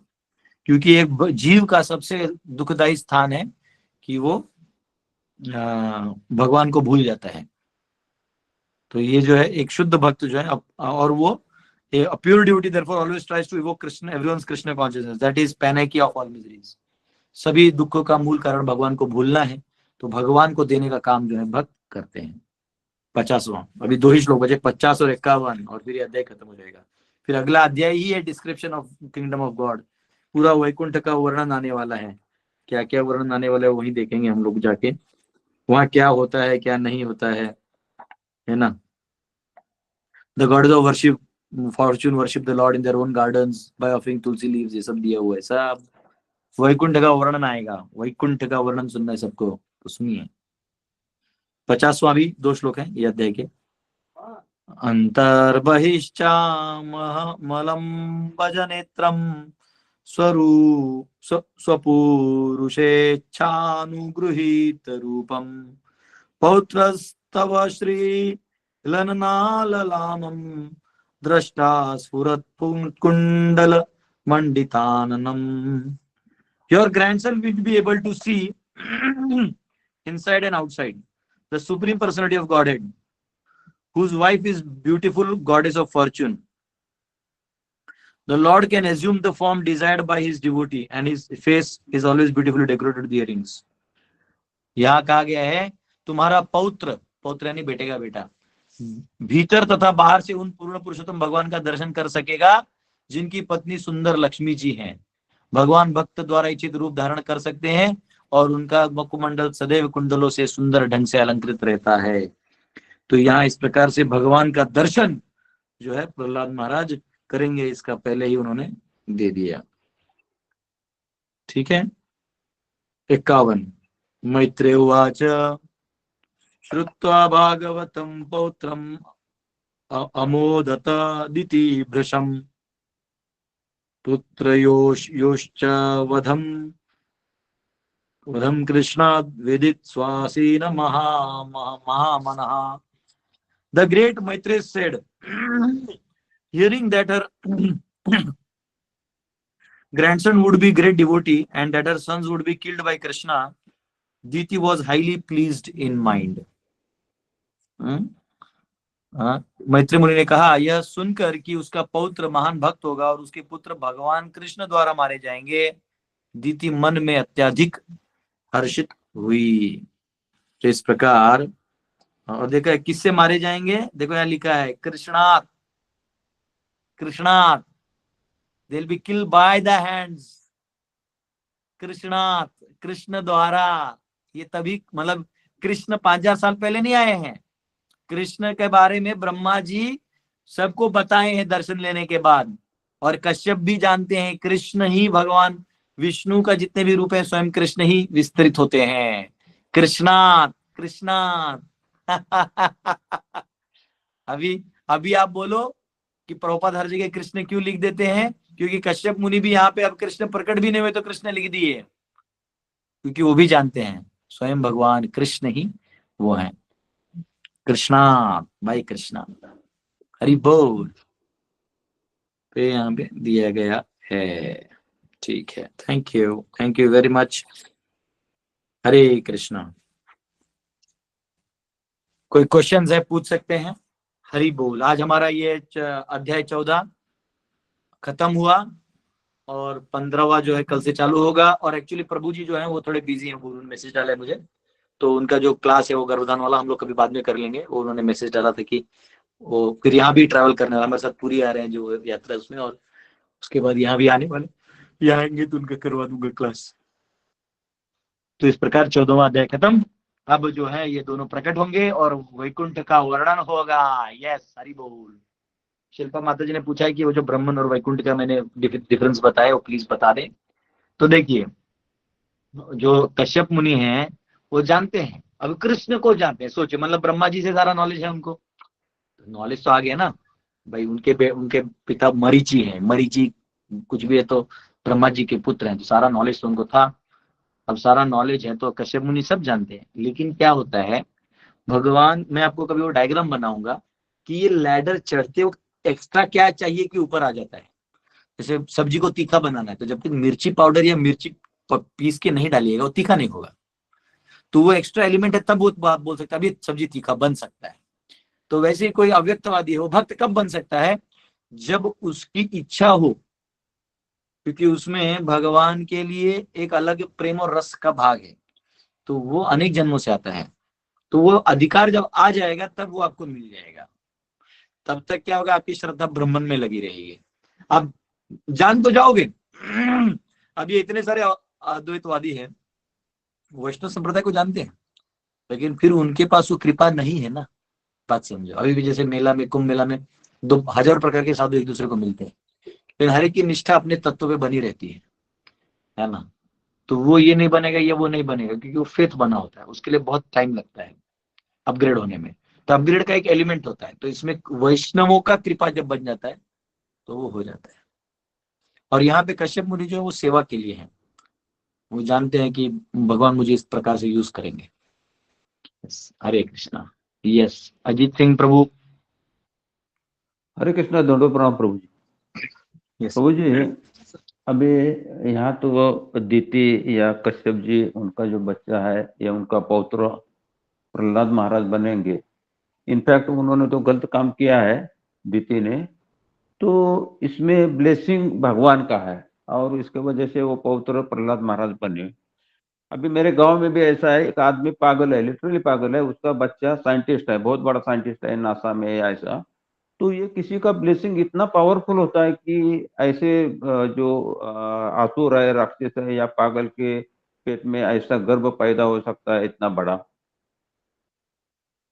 देखिए, मैंने क्या बोला आपको स्टार्टिंग में, सुर के घर में असुर और असुर के घर में सुर आ सकता है, समझा। तो उसका कोई लेना देना नहीं है। अब समझो जो पत्नी होगी उसने तो प्रार्थना किया होगा ना, वो तो मेंटली रिटार्डेड नहीं है। और जो ये मेंटली रिटार्डेड है, ये मेंटली रिटार्डेड होता तो बच्चा नहीं पैदा कर पाता। वो उसके नेचुरल इंस्टिंक्ट से भी वो उसने बच्चा पैदा कर दिया। अब कुछ भी है तो माता तो अपने भगवान से प्रार्थना करेगी ना, जो अपने इष्ट से मानती है, जहाँ उसकी श्रद्धा है वहां प्रार्थना तो करेगी कि प्रभु अब मैं इस स्थिति में हूँ, पर मैं चाहती हूँ कि एक अच्छा ढंग का बच्चा मेरे घर पे पैदा हुई हो, तो हो जाते हैं, ऐसा कुछ इशू नहीं है, उसका कोई वो नहीं है। और भगवान बहुत दयालु है, बहुत दयालु है। और दूसरा कर्मों का भी पार्ट रहता है, आप नहीं जानते, इसको बायोलॉजिकल पार्ट भी हो सकता है कि इसका जितना इंटेलिजेंस गायब हुआ तो वैसे दूसरे डीएनए में ट्रांसफर हो गया, कुछ भी हो गया, आपने हो गया पता। तो ऐसे अनेक कारणों से, ऐसा कोई असंभव वाला कोई चीज नहीं। पर बोलते हैं impossible is in the fools dictionary. कल किसी वक्त से बात कर रहा था तो इन्होंने रिमाइंड किया, अच्छा लगा। प्रभुपाद बोलते हैं कि ये किसी कुछ भी असंभव नहीं भगवान के लिए संभव है। हरि यस बोल प्रभु। ओके। यस गिरिराज प्रभु। हरे कृष्णा प्रभु जी, प्रणव प्रणाम। हम्म ये क्वेश्चन है कि अभी दीति माता यानी खुश हो गई कि उससे जब पता चला कि मेरे पुत्र भगवान कृष्ण द्वारा मारे जाएंगे। और हम एक दूसरा एक स्टोरी देखते हैं जिसमें शुक्राचार्य की मदर रहती है, वो कृष्ण उससे उनको भी मार देते हैं सुदर्शन चक्र से, लेकिन शुक्राचार्य ऑफेंसिव बन जाते हैं। तो दोनों कौन के कौन? शुक्राचार्य। शुक्राचार्य, जबकि वो खुद ब्राह्मण है, खुद बहुत बड़े ज्ञानी रहते हैं। तो दोनों के मेंटालिटी में क्या फर्क रहता है? यानी देखो ऐसा है, देखो क्या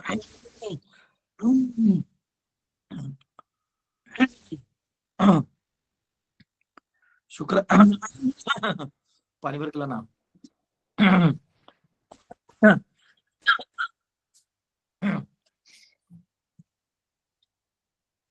तो शुक्राचार्य जो हैं ये कैसा होता है देखिए, ब्राह्मण मतलब केवल पूजा पाठ करके भगवान को प्राप्त करने वाला ही ब्राह्मण नहीं होता है। ब्राह्मण एक कैटेगरी भी माना जाता है। जैसे अभी समझो कोई ब्राह्मण कुल में पैदा हुआ है तो आप बोलोगे ब्राह्मण है कि नहीं है? जी हाँ, जन्म से नहीं डिसाइड होता है, लेकिन फिर भी क्योंकि वो ब्राह्मण घर में जन्म लिया है तो बहुत सारे पूर्वजों का संस्कार, उसका आशीर्वाद उसके लीनेज में पड़ा हुआ है। मतलब जैसे माचिस का कांडी होता है ना, वो जल्दी जल जाता है, उसमें ऑलरेडी मसाला लगा होता है। नॉर्मल लकड़ी को जलाने में समय लगता है। वैसे ब्राह्मण का जो पुत्र है इसके बाद बहुत बहुत ज्यादा उसका चांस है कि वो भक्त बन जाए। तो और उसमें क्या होता है, ब्राह्मण में क्या होता है कि जो शास्त्रों को लेके चलते हैं, तो ऐसे नहीं कि शुक्राचार्य शास्त्रों को लेके नहीं चलते थे, लेकिन वो थोड़ा फेवर कर देते थे असुरों को, भाई इनको भी तो कोई संभाले। अब ऐसे देखा गया है तो भीष्म युद्ध कहाँ कर रहे थे? कौरवों के साइड से। तो भीष्म क्या हुए? एक तरह से गलत हुए, लेकिन भीष्म को तो महाजन कहा गया है। तो भगवान की इच्छा के लिए वो वहां रहते हैं। तो क्या होता है कि ऐसा नहीं, शुक्राचार्य जो है वो ब्राह्मण है, और वो ऐसे नहीं, उनकी बेटी ययाति का शादी तो हुआ ना, सॉरी बेटी जो दिव्यानी था उसका शादी हुआ ययाति के साथ। तो ऐसा नहीं कि क्षत्रिय राजा थे विवाह कर लेते थे। तो ब्राह्मण एक प्रकार का वर्ण व्यवस्था में एक स्थान है कि इंटेलिजेंट है, ऑर्गेनाइज्ड है, ऑर्गेनाइजेशन स्किल्स हैं, और ईश्वर तत्व को भी वो मानते थे। तब तो वो संजीवनी मंत्र से जिंदा कर देते असुरों को। तो मंत्र सिद्ध भी थे, यानी मंत्रों पे फेथ था, तब तो सिद्ध हुआ। परंतु वो राक्षसों की मदद करने में लगे थे। ठीक है, तो ये है शुक्राचार्य। तो इसलिए वो ब्राह्मण ही है, ऐसे नहीं कि ब्राह्मण है। नहीं ठीक है। तो ये उनको बुरा क्यों लगा? यानी भगवान कृष्ण ने जब उनकी माता को मारा था तो वो एकदम वहां से एंटी बन गए थे ना, ऐसा ऐसा सुना था हाँ मैंने। वो मैंने पढ़ा नहीं है, मेरे को देखना पड़ेगा। शुक्राचार्य के माँ को मारा तो कौन सा प्रसंग है वो? वो असुरों को, उनकी माता असुरों को पनाह देती है, तो भगवान विष्णु ने वो असुर को मारने का ये लिया रहता है प्रण। तो उनकी माता आड़ में आते रहते, तो फिर वो बोलते कि असुरों को छुपाए। वो भगवान विष्णु आ जाते हैं, फिर बोलते कि असुरों को छुपाए, उनको बाहर लाओ। तो वो नहीं बोलते मेरे आश्रित है तो मैं नहीं लाऊंगी, चाहे तुम मुझे मार दो। तो भगवान से कृष्णा चक्र लेके कुछ मार देते हैं उनको, ऐसा। तब वो फिर बाद में शुक्राचार्य को पता चलता है, तो वो क्रोध तब से एंटी बन जाते हैं विष्णु। पर ये भगवान कृष्ण जब 5000 साल पहले आए थे तब का लीला है, ये भगवान विष्णु के रूप में? एग्जैक्ट मुझे मालूम नहीं, पर जैसा मैंने देखा था टीवी पे देखा था, कहाँ तो टीवी पे देखते थे। ठीक, पता नहीं, मैंने ऐसा कभी ना ये कथा सुना नहीं। आप हमारे बहुत सारे विद्वान तो बैठे हैं, वो लोग बता ही देंगे। हु किल्ड, मैं रुको अपनी हमारे से बात करते हैं। Who killed Shukracharya's mother? Lord Vishnu beheaded Kavya Mata, the mother of Shukracharya, for protecting asuras. यहाँ तो कहा गया है, पर ये कौन सा स्टोरी है? ये भागवतम में नहीं आता शायद, ये किसी इसमें आता होगा, पुराणों में वगैरह। Vishnu beheaded Kamya Mata during a battle between gods and asuras. असुर और देवताओं के बीच में संग्राम हुआ था, तो विष्णु ने मारा था। मतलब कृष्ण लीला में नहीं है, ये विष्णु का जो लीला है ऊपर देवताओं के बीच में।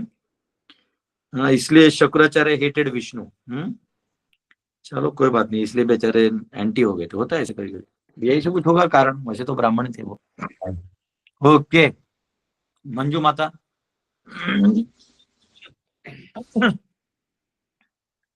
हरे हरे कृष्णा प्रभु जी, दंडवत प्रणाम। प्रभु जी, वो जो भक्ति के जो 3 भाव हैं, तो उनमें से जो महाभाव है वो राधा रानी को तो प्राप्त था सिर्फ, जैसा लगता है, लेकिन चरित्रामृत, चैतन्य चरितामृत में वो श्री कृष्ण चैतन्य महाप्रभु का भी वही भाव था क्या? महाभाव ही था क्या?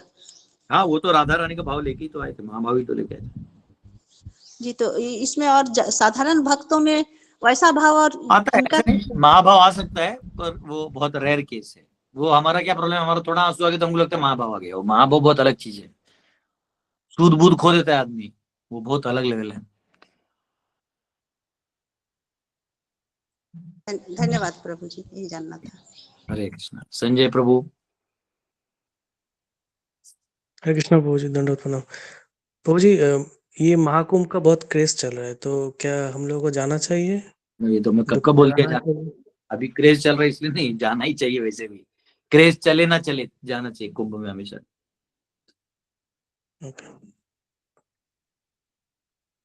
Yes, okay. और किसी ड्यूटी का कोई क्वेश्चन नहीं दिख रहा है, और ठीक है। हरे कृष्णा। कोई है और क्वेश्चन आखिरी? यस, प्रभा माता, आप लोग हाथ उठा लिया कीजिए। यस, प्रभा माता।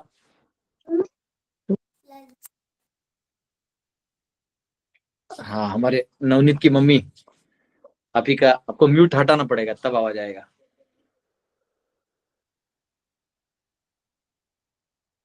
म्यूट किस म्यूट साधु आपको। को हाँ हाँ, किस यस साधु यस।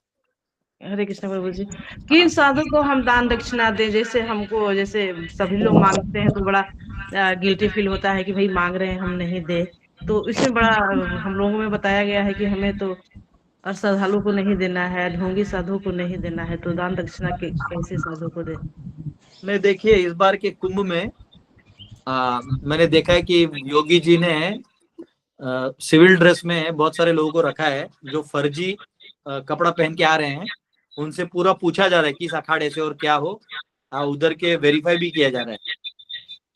तो इसलिए अभी आप कुंभ में जाके भी दान कर सकते हैं, और ऐसे भी जो साधु जन मिलते हैं तो खिला देने से कोई दिक्कत नहीं है, वैष्णव को जैसे खिला। हमारे इस्कॉन संस्था में है कि वो लोग नशा करते हैं, तो हमारा भी जो पुण्य के लिए हम दान करते हैं तो हमें पाप का भागी मिलता है। नहीं नहीं नहीं, वो जो जेन्युइन साधु है वो नशा करता है, वो उसका साधना का भाग है, वो आप दे सकते हैं सभी। वो जो अघोरी लोग होते हैं वो लोग, उनका वो ट्रांसी वो रहता है, वो उनको करने दो उनका साधना। आप अपना साधु दान कर दो जो आपको करना हो, ऐसे कोई दिक्कत नहीं। हरे कृष्णा प्रभु जी। यस, दीपशिका माता।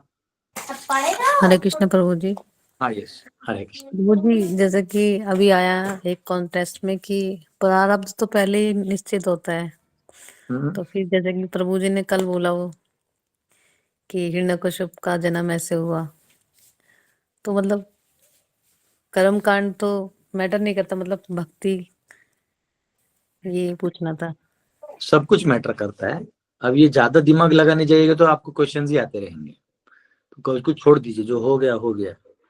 इससे आगे उससे आगे क्या होता है ना, कॉम्प्लिकेट होता है। Too much analysis leads to paralysis हो जाता है, समझे?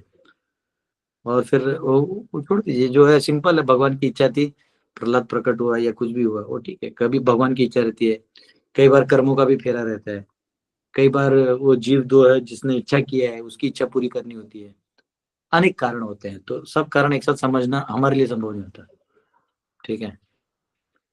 तो उधर छोड़ देना चाहिए भगवान पे कि बस हो गया, इससे ज्यादा सिलेबस छोड़ दे प्रभु। ठीक है, यस धन्यवाद प्रभु जी, हरि बोल। यस। संतोष जी। प्रभु जी, दंडवत प्रणाम प्रभु जी। प्रभु जी, Yes. साउथ का हो गया है प्रभु जी कुछ? हाँ, साउथ का टूर 21 अप्रैल से 30 अप्रैल है। ठीक है। हाँ प्रभु जी। कल मैं लिख ही रहा था लेकिन एक फोन कॉल आ गया फिर लिखना रह गया। देखो लिख ही रहा था सब डायरी में। वो लैपटॉप लिया है, उसका लैपटॉप में क्या वायरस है पता नहीं, ऊपर वर्ड में टाइप करो नीचे आ जाते हो, फिर डिलीट हो जाता है। और बेचारा विश्वनाथ का लैपटॉप है, वो खुद बीमार है, तो इसको मैं हाथ से ही लिख रहा था तो बड़ा लिखा है। अभी देखो मैं आपको बता सकता हूँ। 21 को निकलेंगे, सोच रहा हूँ हॉल्ट तिरुवनंतपुरम में करूँ कि कन्याकुमारी में। कन्याकुमारी में करने से क्या, एक ही जगह सामान 2 दिन रहेगा, ठीक रहेगा। तो कन्याकुमारी में हॉल्ट कर सकते हैं, वहां से हम नागरकोइल, दिव्य देशम, कन्याकुमारी, फिर आपका आदिकेशव, तिरुवनंतपुरम, ये दर्शन करके लौट के रात में सो सकते हैं। दूसरा दिन 22 तारीख को कन्याकुमारी हो गया रहेगा तो निकल के नांगुनेरी, और वहां आगे 2 दिव्य देशम है, उधर से तिरुनेलवेली जाएंगे, वहां भी एक दिव्य देशम है। तिरुनेलवेली में रुकेंगे, तिरुनेलवेली से दूसरा दिन दर्शन करके फिर रामेश्वरम चले जाएंगे। रामेश्वरम में शाम में दर्शन करके वहां कथा वगैरह सुनेंगे। 24 को सुबह फिर धनुषकोडी वगैरह जाके, और रामेश्वरम में फिर बचा हुआ समय थोड़ा और, उस दिन एकादशी है तो निकालेंगे। और फिर 25 को सुबह निकल के जाएंगे मदुराई, और जल्दी निकलेंगे तो हम लोग पहुंचेंगे तंजावुर में भी 2 दिव्य देशम है, उधर भी दर्शन करेंगे और फिर श्रीरंगम पहुंच जाएंगे। 26 को श्रीरंगम, या तो उसी दिन निकल के श्रीरंगम चले जाएंगे, हॉल्ट कर देंगे श्रीरंगम में 25 को, और उधर से ही तंजावुर कुंभकोणम करेंगे। वो प्लान करूंगा मैं आगे पीछे क्या बनता है। 27 को तिरुवनमलाई, हाँ, और कांचीपुरम दर्शन करेंगे वहां से निकल के, और कांचीपुरम में हॉल्ट करेंगे। और जो कांचीपुरम में भी विष्णु कांची, शिव कांची और माता का मंदिर है, तो 3 में से एक आधी हो पाएगा एक दिन, फिर दूसरा जो बचे दो चीजें दूसरे दिन करेंगे। और कांचीपुरम में जो है दर्शन करेंगे। फिर उसके बाद वहां से निकल के दूसरा दिन जो 1-2 बचेगा वो, और सीधा कालहस्ती करके तिरुपति में आके रुक जाएंगे। फिर 29 और 30 बचेगा, उसमें लोकल टेम्पल्स पद्मावती वगैरह और बालाजी का दर्शन होगा। और 30 के रात तक लोग अपना टिकट निकाल के, 30 को अक्षय तृतीया है, 30 को टिकट निकाल के चले जाएंगे। 30 के रात को या 1 तारीख का सुबह 1 तारीख को हम लोग हमारा एकोमोडेशन खाली कर देंगे। तो ऐसा हमारा बन गया है शेड्यूल, ये डेट अब चेंज नहीं होगा, तो आप लोग इसका ध्यान रख सकते हैं। हरि बोल। प्रभु जी हमें कहाँ आना है? आपको आना है कन्याकुमारी। कन्याकुमारी, हाँ, उसके लिए नियरेस्ट एयरपोर्ट तिरुवनंतपुरम है। तिरुवनंतपुरम से 2 घंटे का रास्ता है कन्याकुमारी। तिरुवनंतपुरम में प्रॉब्लम क्या है ना, एकोमोडेशन करने के लिए एक बड़ा मिलता नहीं, वहां पे सिटी है ना, तो सिटी में क्या होता है, सब लोगों को इकट्ठा करने में ना मतलब गायब हो जाते हैं। और सिटी ऐसा चीज है कि ऑलरेडी सिटी के लाख लोग रहते हैं उसमें, आप कहाँ खोजिएगा अपने आदमी को।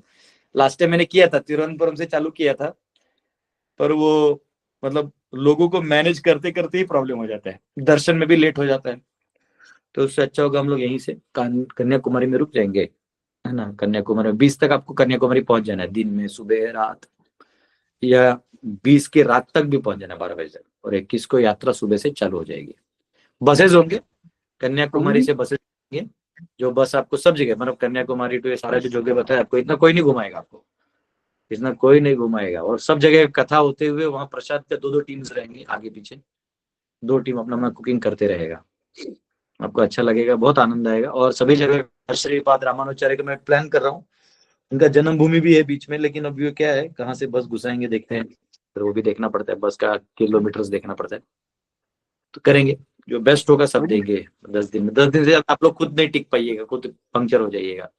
वैसे कोई दिक्कत नहीं है, और गर्मी का समय होगा तो आपको ज्यादा पानी पीना ही है, और छाछ मिलेगा, नारियल पानी वहां मिलता ही है, नारियल पानी पीते रहिएगा। साउथ का उन लोगों का सब्जी बहुत महंगा रहता है, इतना सा गोभी 30 रुपए को मिलता है रोटी 40 रुपए एक रोटी।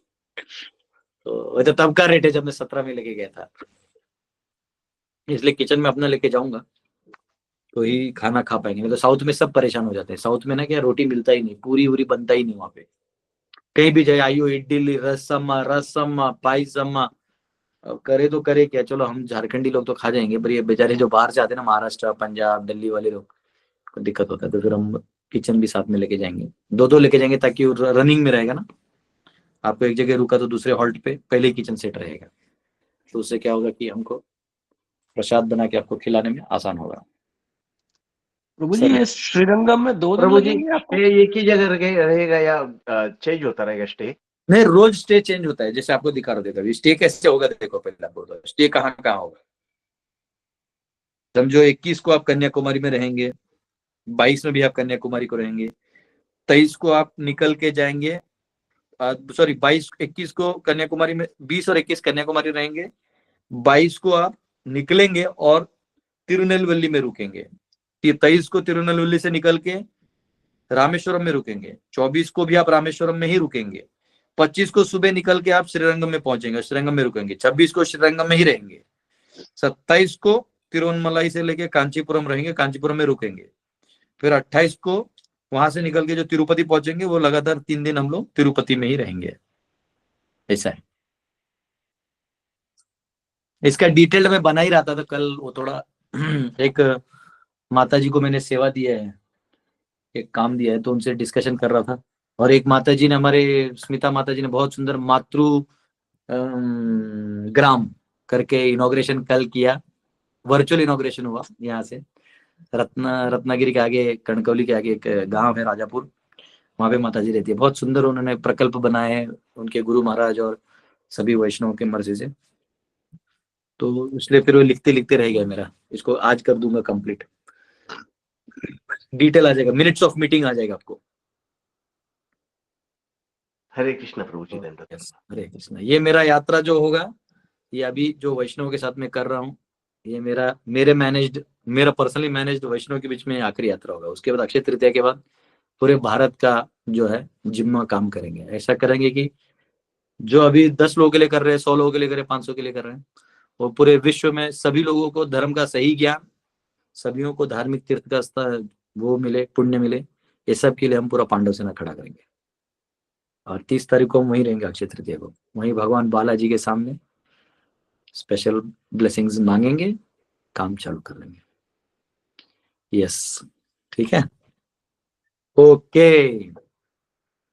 तो अभी कल मिलते हैं हम लोग, कल नया अध्याय और नए पर्व के साथ।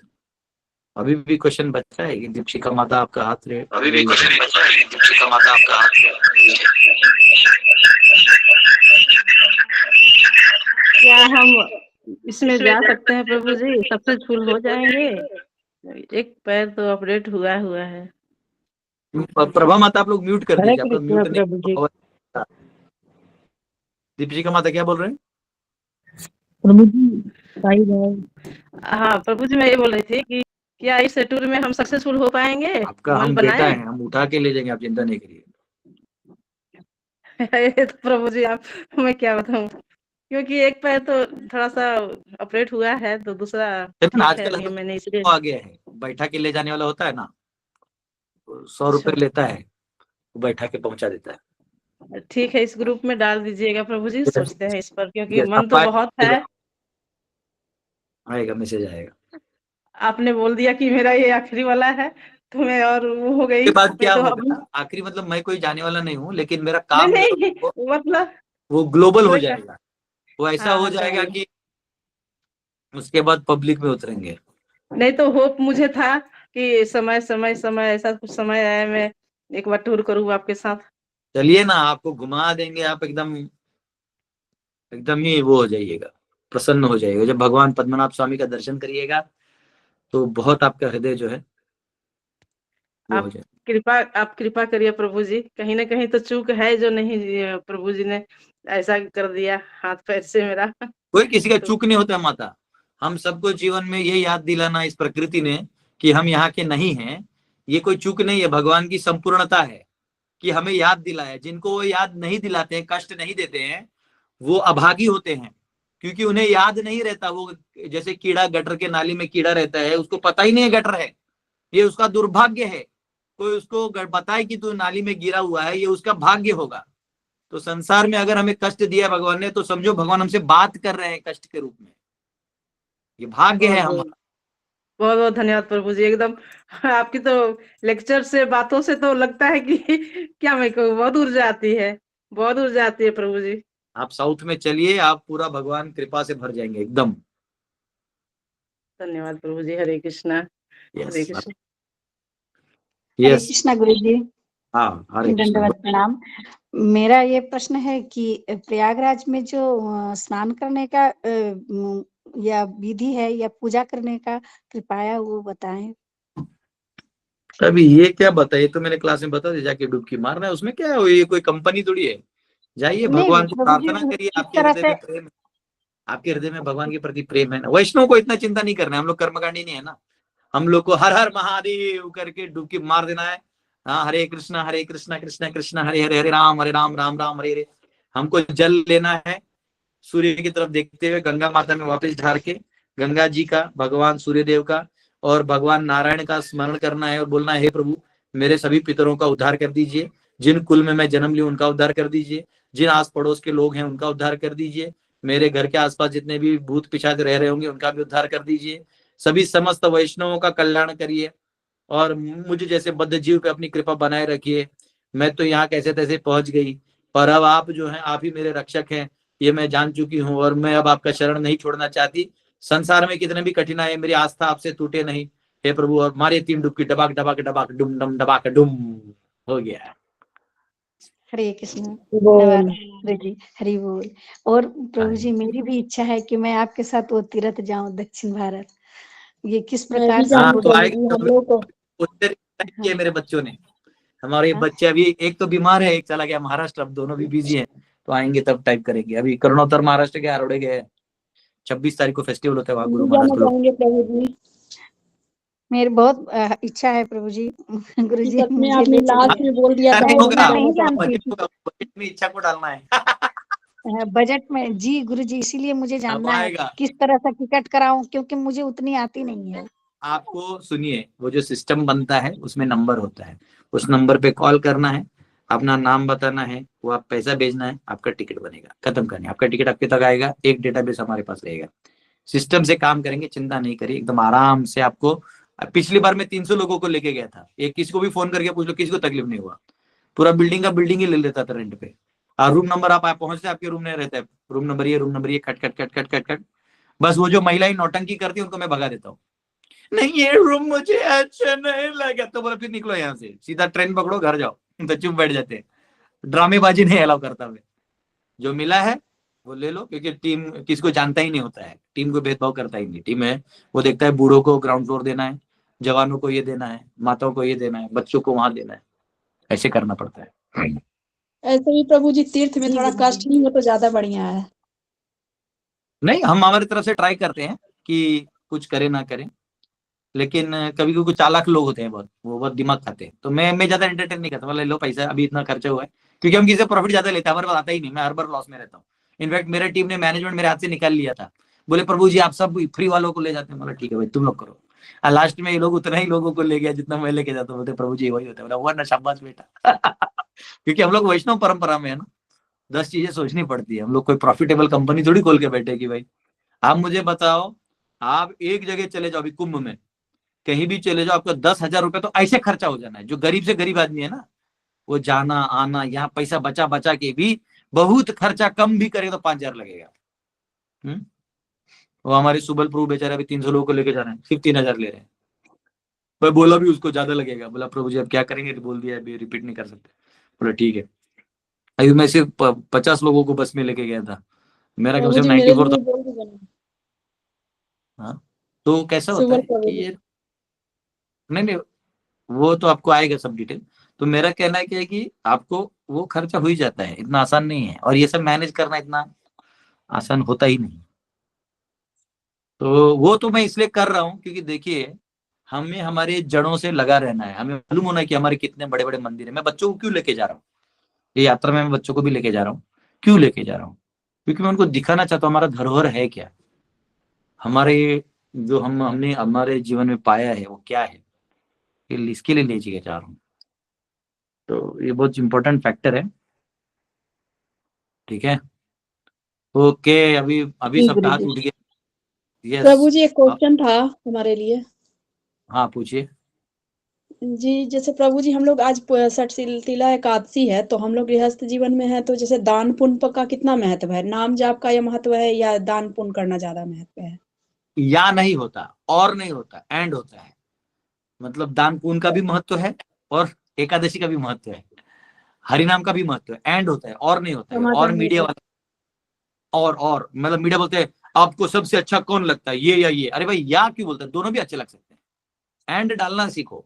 तो एंड है, ये गृहस्थ है तो भी, ब्रह्मचारी है तो भी, सन्यासी है जैसे तो भी। प्रभु जी जैसे कभी कभी चाहते हैं कि जैसे हम चाह रहे हैं कि गुरुकुल में जाए, वहाँ गौ माता है, अब उतना दूर तो हम जा नहीं सकते क्योंकि हम रांची में हैं, तो पैसा भेज के या कुछ करके वो हो सकता है हाँ प्रभु तो जी ऐसा भी कर सकते सेवा? हैं आप भेज दे दें। और वो आप बोल सकते हैं कि चारा खिला के फिर आपको फोटो भी भेज सकते हैं, ऐसा कोई दिक्कत नहीं। जो है नहीं वो स्पेशली सब कभी कभी नहीं, अभी बस क्योंकि हमारे कंफर्म होना अभी था प्रभु जी। आलू का खेत लगा हुआ है, तो अभी हरा चारा है नहीं, तो कोई समझो कि हरा चारा ले लिया, तो हरा चारा हम लेके खिला सकते हैं, ऐसा कर सकते हैं। जी गाय प्रभु को जी हरा, धन्यवाद। अभी हम लोग प्रभु एक जी तो छोटा उसके पैच ऑफ लिए खुद अभी अपने हम लोग मन एक से छोटा पैच ऑफ लैंड ले रहे हैं, जो ऑलमोस्ट 2,75,000 में आएगा। उसमें मैं पूरा चारा लगाना चाहता हूँ गाय के लिए। वो आधा एकड़ लैंड है, आधा एकड़ लैंड है। जी हरि तो बोल प्रभु आप जी। इसे डोनेट करना चाहेगा लैंड के लिए, या आपके नाम पे लैंड रहेगा, हम उसमें सिर्फ चारा उगाते रहेंगे साल भर और गाय माता को खिलाते रहेंगे। तो आप लोग जरूर, कोई ऐसा आपके पहचान में कोई मारवाड़ी ऐसा कोई होगा डोनर जो सोचता है कि हाँ मुझे दान करना है, तो ऐसे व्यक्ति को प्लीज मुझसे बात करवा दीजिएगा। तो हम सोच रहे हैं कि अभी वो तो 55 डिसमिल है, यानी आधा एकड़ होता है। उसके भाई का भी 55 है, वो बोला ये दे दूंगा, तो फिर भैया वो भी दे दूंगा। तो वो लेके हम सोच रहे हैं ना कि पूरा पैच में मैं पूरा जो चारा होता है ना गाय का, बड़ा बड़ा चारा, उसको बनाऊंगा, उसका पैच बना दूंगा कि जैसे ऐसे दिन बनते हैं ना कि मतलब 30 दिन में बड़ा होता है, तो मैं 30 पैचेस काट काट के गाय को खिलाऊंगा, ऐसा करूंगा। तो एनीवेज ठीक है, आप लोग इसके ऊपर सोचिए, कोई आपके पहचान का होगा, क्योंकि मेरे क्लास में इतने हाईफाई कोई बैठता नहीं है सब सिंपल लोग हैं, मैं आपके ऊपर कुछ नहीं करूंगा। पर कोई ऐसा है जो गाय के लिए वो दान करना चाहता है, क्योंकि गाय सब दान कर देते हैं, लेकिन गाय के लिए चारा उगाने के लिए कोई जमीन अगर हमको दे दे तो बहुत अच्छा होगा। तो अगर आप कर सकते हैं तो विल बी ग्रेटफुल। उसको मैंने बोला है कि जनवरी 31 तक मैं 1 लाख का ट्राई करूंगा, और उसने बोला प्रोजेक्ट अगर आप एक भी 1 लाख कर देते तो जन्माष्टमी के टाइम भी आप बचा हुआ लक्ष्मी देंगे तो चलेगा। बोला ठीक है। तो अगर इतना भी आप लोग कर देते हैं कोई, स्पेशली उस लैंड के लिए, तो आपके माता पिता के नाम पे वो लैंड रख देंगे। मतलब नाम पे जाता नहीं, यहाँ सीएनटी जमीन है तो नाम पे तो वो जाता नहीं, पर वो लैंड मतलब गांव का है तो अपना ही, मतलब वो दे देंगे यूज करने के लिए, खेती के लिए पूरा। तो ये वाला काम आप कर सकते हैं। अभी फिलहाल आप क्या कर सकते हैं, चारा या इत्यादि कुछ खिलाना है आज के दिन, तो आप सुबह प्रभु करुणोत्तर को, जो भी डिवोटीज हमारे हैं जो स्पेशली हमारे कनेक्शन में हैं, उनको आप दे सकते हैं, और कोई दिक्कत नहीं। ठीक है। प्रभु जी यस धन्यवाद। माता जी। हरे कृष्ण प्रभु जी। हाँ यस। प्रभु जी जो भक्ति के आपने 3 भाव बताए थे, स्थायी भाव, अनुभाव, महाभाव। महाअनुभाव तो कलयुग में असंभव ही है, तो इन संभव है, ऐसा नहीं है, ऐसा नहीं संभव है। तो थोड़ा सा डिटेल में बता दीजिए ना। हाँ महाभाव, देखिए बहुत सिंपल है। आपने कभी किसी से प्यार, अभी जो भी आप माता जी हैं, लेकिन आपने किसी से प्रेम किया पहले? कभी प्रेम होता है ना, एकदम प्रेम, सोया तो भी वही आता है याद में, उठा तो भी वही याद आता है, उसका बहुत याद आता है, उसका सेपरेशन फील होता है। ऐसा हुआ है कभी अंदर से, ऐसा सेपरेशन फील हुआ, और है ना, थोड़ी देर के लिए वो व्यक्ति अंदर आत्मसात हो गया, ऐसा फील हुआ है कभी? हाँ प्रभु जी। आपका शादी हो गया, गड़बड़ हो जाएगा, जान दो मैं बताता हूँ। तो हस्बैंड के लिए भी तो वो भावना होती है। हाँ यस। तो हाँ, तो क्या है देखिए, जब जैसे पत्नी होती है ना, तो पति कहीं बाहर जाता है तो पत्नी क्या करती है, जैसे चावल होता, पहले गांव में वो करते थे ना, उसमें चावल वो करते थे, बेटा यहाँ रख देंगे, तो चावल वो करते थे, फटकारते थे, तो चावल को बीच से देते, तो चावल को जब बीचते थे तो उसमें ना क्या करते, अपने पति का नाम लिखते थे। समझो पुनीत नाम है किसी के पति का, तो पुनीत, फिर ऐसा देखते रहते थे, उस नाम को ही देखते रहते थे और अपने पति को याद करते थे, और फिर कोई दूसरा ना दिखे इसलिए चावल को ऐसे हिला देते थे। तो ये जो व्यक्ति को आप इतना सेपरेशन बेयर नहीं कर पा रहे, तो वो अंदर घुस जाता है। और जब वो अंदर घुस जाता है तो सोचो, जो भगवान नॉर्मल जीव आपको इतना आनंद देता है, स्वयं भगवान जो अनादि रस के सागर हैं, अखिल रसामृत मूर्ति बोलते हैं जिनको, जब वो अंदर में चले जाएंगे तो आप पागल हो जाएंगे। न दिन में नींद आएगा, ना रात में, ना आपको पता चलेगा भी क्या हो रहा है। एक अलग ही स्थिति आ जाती है। स्मरण करने मात्र से रोंगटे खड़े हो जाएंगे, आंखों में आंसू आने लगेगा। आपको पता भी नहीं, आप ऐसा है कि वो आप ये पता भी नहीं करना चाहोगे मैं क्यों रो रहा हूँ, मैं रो रहा हूँ ये भी नहीं पता चलेगा। आप इतने भाव विभोर के नीचे गिर जाओगे, आपके बाल खड़े हो जाएंगे, आपके रोंगटे खड़े हो जाएंगे, आपके अश्रुधारा आ रहे हैं, आप बीच में हंसने भी लगेंगे कि खुशी हो रहा है, आप हंस भी रहे हैं, आप रो भी रहे हैं, आपके बाल खड़े हो रहे हैं, आपके महाभाव, ये सारे अष्टविकार कहते हैं, ये सारे एक साथ प्रकट होने लगते हैं। तो ये इसको कहते हैं महाभाव। ऐसा है। धन्यवाद प्रभु। हरि बोल। हरे कृष्ण। यस अभिनव जी, आखिरी क्वेश्चन लेते हैं। दंडवत प्रणाम प्रभु जी। हरे कृष्ण। प्रभु जी सॉरी, अर्जेंट कॉल की वजह से मुझे बीच में जाना पड़ा था। तो मेरा क्वेश्चन है प्रभु जी कि जैसा आपने बोला कि जैसे कोई नागा साधु या कोई आते हैं तो उनका पूरा सत्कार करना चाहिए, मगर आजकल क्या है प्रभु जी, बहुत फर्जी लोग भी हैं, तो उनको जैसे मापने का अगर करना नहीं तो होता, आपको ये स्टडी रखना चाहिए ना। जैसे गवर्नमेंट ऑफ इंडिया, कोई भी हवलदार आपके घर पे आ जाते हैं, इंस्पेक्टर का वो पहन के कपड़ा तो कोई भी पहन के आ सकते हैं इंस्पेक्टर का। तो आपके पास एक आपको जानकारी होती है ना कि मेरा थाना है बिजनौर थाना, तो आप थाने में उस इंस्पेक्टर को तो पहचानोगे, कम से कम अपने एरिया में कौन नया इंस्पेक्टर आया है, कौन कलेक्टर आया है, इतना जानकारी तो आपको होना चाहिए। कोई बोलेगा मैं कलेक्टर ऑफिस से आया हूँ, तो आपको मालूम है मेरा ये कलेक्टर है, तो मैं बोलूंगा सर क्या आपने यहाँ एक आदमी भेजा है, हाँ ये आपका ऑफिशियल है, तो 2-3 लोगों को जोड़ दो तो पकड़ में आ जाएगा। असली होगा तो जवाब दे पाएगा, नहीं तो फर्जी। तो क्या होता है, फर्जी बनना आसान है। जैसे हमारे एक प्रभु जी थे, मेरे गुरु भाई थे, वो जन्माष्टमी कलेक्शन के लिए, बहुत पहले की बात है, 8 साल हो गया होगा, वो एक एरिया में प्रीचिंग करते थे, वहां एक आदमी अपने को ब्रिगेडियर बोलता था, और था भी हट्टा कट्टा, ऐसा लग भी रहा था ब्रिगेडियर है।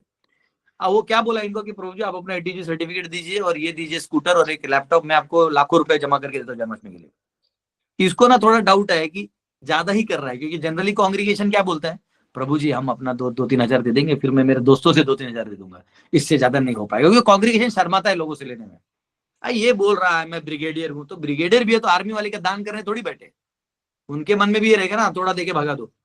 बोला ये इतना कैसे बोल रहा है, तो उन्होंने बोला कि प्रभु मुझे डाउट आ रहा है, तो मेरे पहचान के एक इंटेलिजेंस ऑफिसर है, तो अभी वो दिल्ली में ही वैसे, तो उनसे मेरा परिचय था, वो इंटेलिजेंस वाले थे, मतलब बिग शॉट थे। उन्होंने मेरे उनको फोन किया, प्रभु जी ऐसे थोड़ा है, एक हमारा केस है, तो हमको पता कैसे चलेगा ये व्यक्ति ब्रिगेडियर ही है या नहीं है, मतलब कोई आर्मी फाइट वाइट किया है, कुछ तो आपका रिकॉर्ड होगा। बोला हाँ हमारे पास रहता है। बोला भेज दो, उसका छोटा फोटो, नाम और नंबर भेज दिया बस, और कहाँ रहता है।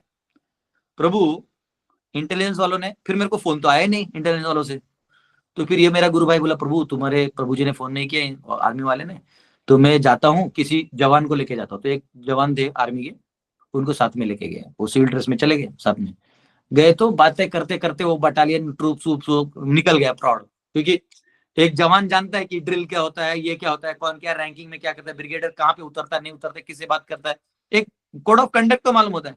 वो पकड़ लिया। बाद में वो बोला नहीं मैं चार्टर्ड अकाउंटेंट हूँ, लेकिन लोगों को इम्प्रेस करने के लिए। तो बोला तू चार्टर्ड अकाउंटेंट भी नहीं होगा, तू कुछ भी नहीं है। तो अब वो पकड़ा गया। तो एनीवेज पकड़ा गया, तो ये लोग क्या करेंगे, तो डिवोटी थे, ये लोग ने कुछ बोला ही नहीं। रात को 9 बजे लौटा, तो मैंने बोला क्या हुआ, क्या पता चला। बोले हाँ प्रभु आप अपने बंदे को फोन करके बोल दो, इंटेलिजेंस में टाइम वेस्ट होगा, हमने उसको पकड़ लिया कि वो नहीं है, मैंने उसको कोई सर्टिफिकेट नहीं दिया। बोला ठीक है। फिर मैंने इनको फोन किया रात को 9 बजे, बोला प्रभु जी, बोले हाँ कैसे हैं प्रभु। बोला प्रभु जी वो आपको सुबह एक सेवा दिया था ना, हाँ हाँ हाँ हाँ यस। तो बोला प्रभु जी वो हमको पता चल गया कि वो मतलब हमारे ऐसे आपका कॉल आया नहीं, तो हमने सोचा कि आपको डिस्टर्ब नहीं करना चाहिए। तो बोले या but 9:45 is the last breath that he is taking. मैं बोला है। बोले 9:45 में आदमी वो सिगरेट फूकने जाता है, इस बार जो सिगरेट फूकेगा उसका आखिरी सिगरेट होगा, घर जाके मर जाएगा, उसको हम लोग उधर से उठा के खत्म कर देंगे। मैं ऐसे ही हिल गया। मैंने बोला हमारे आर्मी का रूल है, ब्रिगेडियर कर्नल जनरल ये सब वर्ड्स अगर कोई यूज करके पूरे कंट्री में या किसी बाहर में यूज करता है, वी जस्ट फिनिश हिम। ये हमारे इंटेलिजेंस का काम है। पुलिस माफ कर देगी, पॉलिटिशियंस माफ कर देते हैं, जनता माफ कर देगी, हम नहीं। तब मैं समझा भाई ये इंडियन आर्मी है। बोलती कम है मारती ज्यादा है। तो फिर क्या होता है कि आपको मालूम होना चाहिए कौन क्या है। तो मैंने उसको रिक्वेस्ट किया कि प्रभु अभी तो हमारे ड्यूटी गए, वो हमारे ड्यूटी पे आ जाएगा कि वो गया था। बोले वो चिंता मत करो, वहां दिखेगा ही नहीं, वो पता भी नहीं चलेगा वो मर गया है।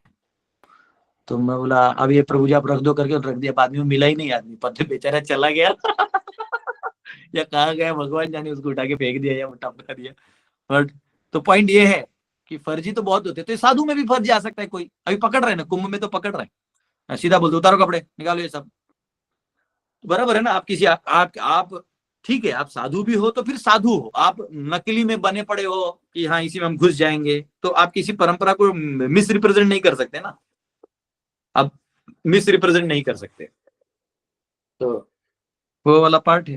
तो इधर क्या है कि मेरा ये था। हाँ जी, मैं आपसे पूछना चाह रहा था, जैसे वो ना डिमांड करने लगते हैं एकदम कि नहीं 4000 ही दे मेरे को, तो वो मतलब फर्जी का साइन है वो, नहीं 4000 नहीं ऐसा नहीं देता कोई। ओरिजिनल साधु भी है ना, क्या होता है देखो साधुओं में ना प्रभु, साधु आपका कभी बुरा सोचता नहीं, ये याद रखना।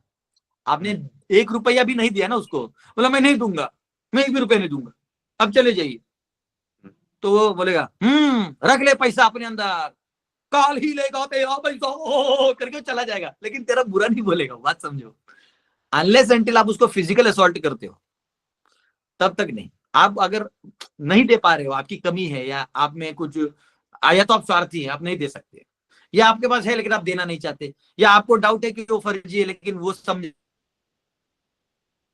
हजारों कैटेगरीज हो सकते हैं। लेकिन जब तक उसको लगता नहीं कि तुम्हारा इंटेंशन बुरा है, तब तक तुम्हें कुछ नहीं करेगा। वो देख लेगा तो बोलेगा जाओ क्या करेगा पैसा बजा के। अभी मैं जा रहा था गोवर्धन परिक्रमा मेरे साथ एक माता जी क्या होता है, परिक्रमा करते करते वो पूरे यात्रा में आई थी, वो चल गई साथ में, और उसको छोटा सा रील खींचना था तो चलते चलते खींच लिया। उधर एक साधु बैठा था एकदम दाढ़ी वाड़ी वाला, एकदम सुबह का 6 बजे गोवर्धन परिक्रमा ठंडी के इसमें, ये अंग्रेज बर्बाद कर दिए, इनको माला थमा दिए, हरे कृष्णा कर दिए, हे अंग्रेज। अच्छा, न वो अंग्रेज थी लड़की, न मैं अंग्रेज था। अब ये बोल रहे हैं, अब मैं क्या बोलूं बाबा को मैं बोला ठीक है कोई बात नहीं, अब क्या है, ये स्टैंडर्ड एलिगेशन है अंग्रेज वाला, तो होता है ऐसा। तो ये क्या है ना, इसको दिल पे नहीं लेना होता। आगे परिक्रमा करते वो तुम्हारे पीछे थोड़ी आए, मारने थोड़ी आए, वो तो बोल दिया अपना जो बोलना था बोल दिया। साधुओं का क्या होता है ना, इनके इतने सरल होते हैं, अभी लिखा ना कि साधु लंपट नहीं होता, तो इसके मन में जो होगा ना वो बोल देगा। जैसे नॉर्मली कोई आपका घर वाला आपसे जलता है, आपका रिश्तेदार है आपसे नफरत करता है, आपका पॉलिटिकल पार्टी वाला कोई आदमी आपसे नफरत करता है, तो वो आपको बोलेगा नहीं, बहुत मीठी बात करेगा, बोलेगा और कैसे हैं आइए आइए तशरीफ रखिए, लेकिन अंदर में वो आपके प्रति षड्यंत्र रच रहा होता है। साधु का क्या है ना, वो आपके प्रति कोई षड्यंत्र ही नहीं रच रहा होता वो जो, लेकिन उसका प्रॉब्लम क्या है, फिर जो उसके मन में बच जाएगा ना, वो रेजिड्यू की तरह होता है, वॉमिट की तरह होता है, वो रख नहीं पाता तो फेंक देता है, या तो आपके सामने फेंक देगा या बाहर जाके फेंक देगा, मतलब बोल देगा ये क्या तरीका हुआ, हाँ पैसा नहीं तेरे पास साधु को खिलाने के लिए, हाँ ऐसे कुछ ऐसे कर देगा, क्योंकि वो अंदर नहीं रखना चाहता रेजिड्यू, वो फेंक देगा। वो आपकी निंदा नहीं कर रहा है, और फिर जब वो आगे चले जाए तो ले जाओ कल्याण हो, लड़का बालक तेजस्वी था, होगा इसके पास भी धन आएगा, वो क्या आगे क्या बोला आपको नहीं ना मालूम। तो इसीलिए ऐसे साधुओं को तो मांग भी रहा है, आपको लग रहा है कि प्यार से आपको 1000 रुपए देना है लेटर से, अगर वो 4000 मांग रहे हैं, तो अगर आपका इतना भी बुरा दिन नहीं कि सामने वाला मांग रहे तो आप 1000 दे सकते हो, 500 रुपए तो दे सकते हो, तो 501 रुपए लेके उसको हाथ में देके उसके चरणों पे गिर जाना है, ये जो सर है बस लगा देना है, बोले महाराज आप जैसे बहुत सारे साधुओं का सेवा करने का मौका मिले, यही आप आशीर्वाद दीजिए, अभी हम ठीक है और 500 दे दे, फिर ठीक है और 500 दे दो ऐसा कर दो।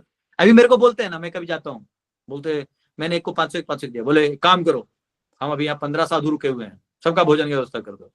अब व्यवस्था मतलब मैनेजमेंट से तो मैं सस्ते में खिला दूंगा, लेकिन वैसा होता नहीं ना, वो तो लक्ष्मी देना पड़ता है। फिर मैंने जो था मेरे पास 5000 रुपए थे, मैंने दिया, बोला महाराज जी अब जो भी इसमें हो पाए आप लोग कर लीजिएगा, इससे ज्यादा मेरे पास भी नहीं है, आओ खुश रहो। वो एकदम मतलब फिर हाथ में रुद्राक्ष निकाल के दे दिया। तो क्या रहता है कि साधु जो है ना उसके मन में कुछ नहीं होता है, ये बहुत लविंग पीपल होते हैं, इनके पावर्स भी कितने होते हैं, लेकिन ये लोग आपको दिखाने के लिए भी नहीं आते, इनका मेला इनका है, they come to enjoy the Kumbh, है ना, the gathering of such great souls, you know, ये आपके लिए नहीं आते हैं। तो और ये रास्ते रास्ते जो घूमते हैं ना, तो एक्चुअली इनका अपना भी अखाड़ाओं का भी अपना एक नेटवर्क होता है, हर अखाड़े का एक एक महंत एक एक एरिया के लिए अपॉइंटेड होता है। उसका काम होता है कि धार्मिक कार्य हो रहे नहीं हो रहे देखने के लिए। समझ में आए? तो ये बहुत बड़ा एक हमारा सिस्टम है, इसलिए आज तक हमारे भारत को कोई हाईजैक नहीं कर पाए। कोई नहीं, कुछ नहीं कर पाए। ये तो ब्रिटिशर अपने आप भाग गए, नहीं तो इनको तो यहाँ लवंगी मिर्ची खिला देते तो ब्लास्ट हो जाता इनका पेट। बंगाल में जाते ही काला जादू कर दिया होता उनके ऊपर, वो भाग गए इसलिए पहले ही। ठीक है, आसाम में तो उसको चूहा ही बना दिया होता गुवाहाटी में, कामाख्या में तो ये हमारे भारत में इतने पावर्स है ना, सारे दैवी शक्तियां यहाँ पे हैं। ठीक है, हमारा कोई कुछ बिगाड़ नहीं सकता, पर हमें दान देते हुए लेकर है तो दे देना चाहिए, नहीं है तो जितना उचित समझे ना दे देना चाहिए। गृहस्थ को ना भी नहीं बोलना चाहिए, ना बोलने से आपके अंदर एक नेगेटिव एनर्जी आ जाती है। तो अगर 1 ही रुपया है, 10 रुपया, 50 रुपया दे दो। अभी मैं क्या तो मेरा कोई भस्म लगा दिया, देख ले ये नेता इनका, तो एक नागा है, हाँ चलो दान दे, नागा को दान दे। तो फिर मेरे को मालूम था मेरे बटुए में 500 के नोट्स हैं, अगर मैं बटुआ खोल दूंगा तो ये सारा 500 का नोट उठा लेंगे तो मैंने दूसरे को बोला, सुनना 100 रुपए तो दो, मैं दे देता हूँ बाद में। तो एक माता जी ने 100 रुपए दिया, मैंने उसको दे दिया। फिर एक बोला सुन 50 हो रहे तो दे दो, और थोड़ा दे। बोला बाबा अभी बच्चों को भी ले जाना है, खिलाना है। ठीक है जाओ, ऐसे करके बोला ठीक है, प्रणाम क्या निकले आगे ना बोल दूंगा तो क्या होगा, मेरे साथ इतने बच्चे जो देखने जा रहे हैं वो सीखेंगे कि ना बोल दिए, समझे? तो ये ऐसा एक वो हो जाता है, इंप्रेशन बन जाता है। ठीक है, थैंक यू प्रभु जी। यस, हरे कृष्णा।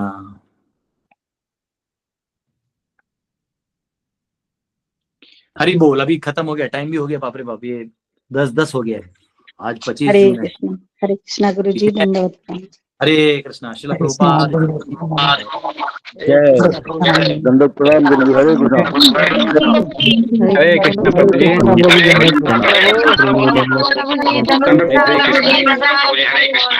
हरे कृष्णा प्रभु जी। हरे कृष्णा प्रभु जी, हरे कृष्णा प्रभु जी, दंडवत प्रणाम।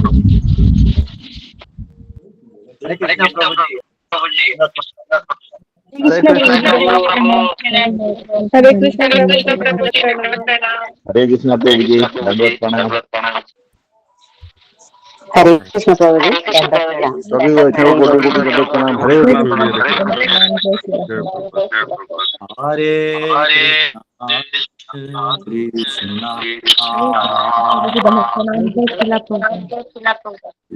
कृष्ण हरे हरे हरे राम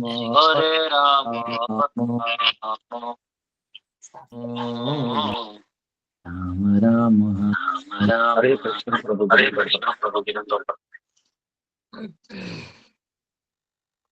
सभी वैष्णव भक्तों को मेरा हरे कृष्णा। सभी वैष्णवों, सभी वैष्णवियों, सभी माताओं को दंडवत प्रणाम। जय प्रभुपाद। हरे कृष्ण। सभी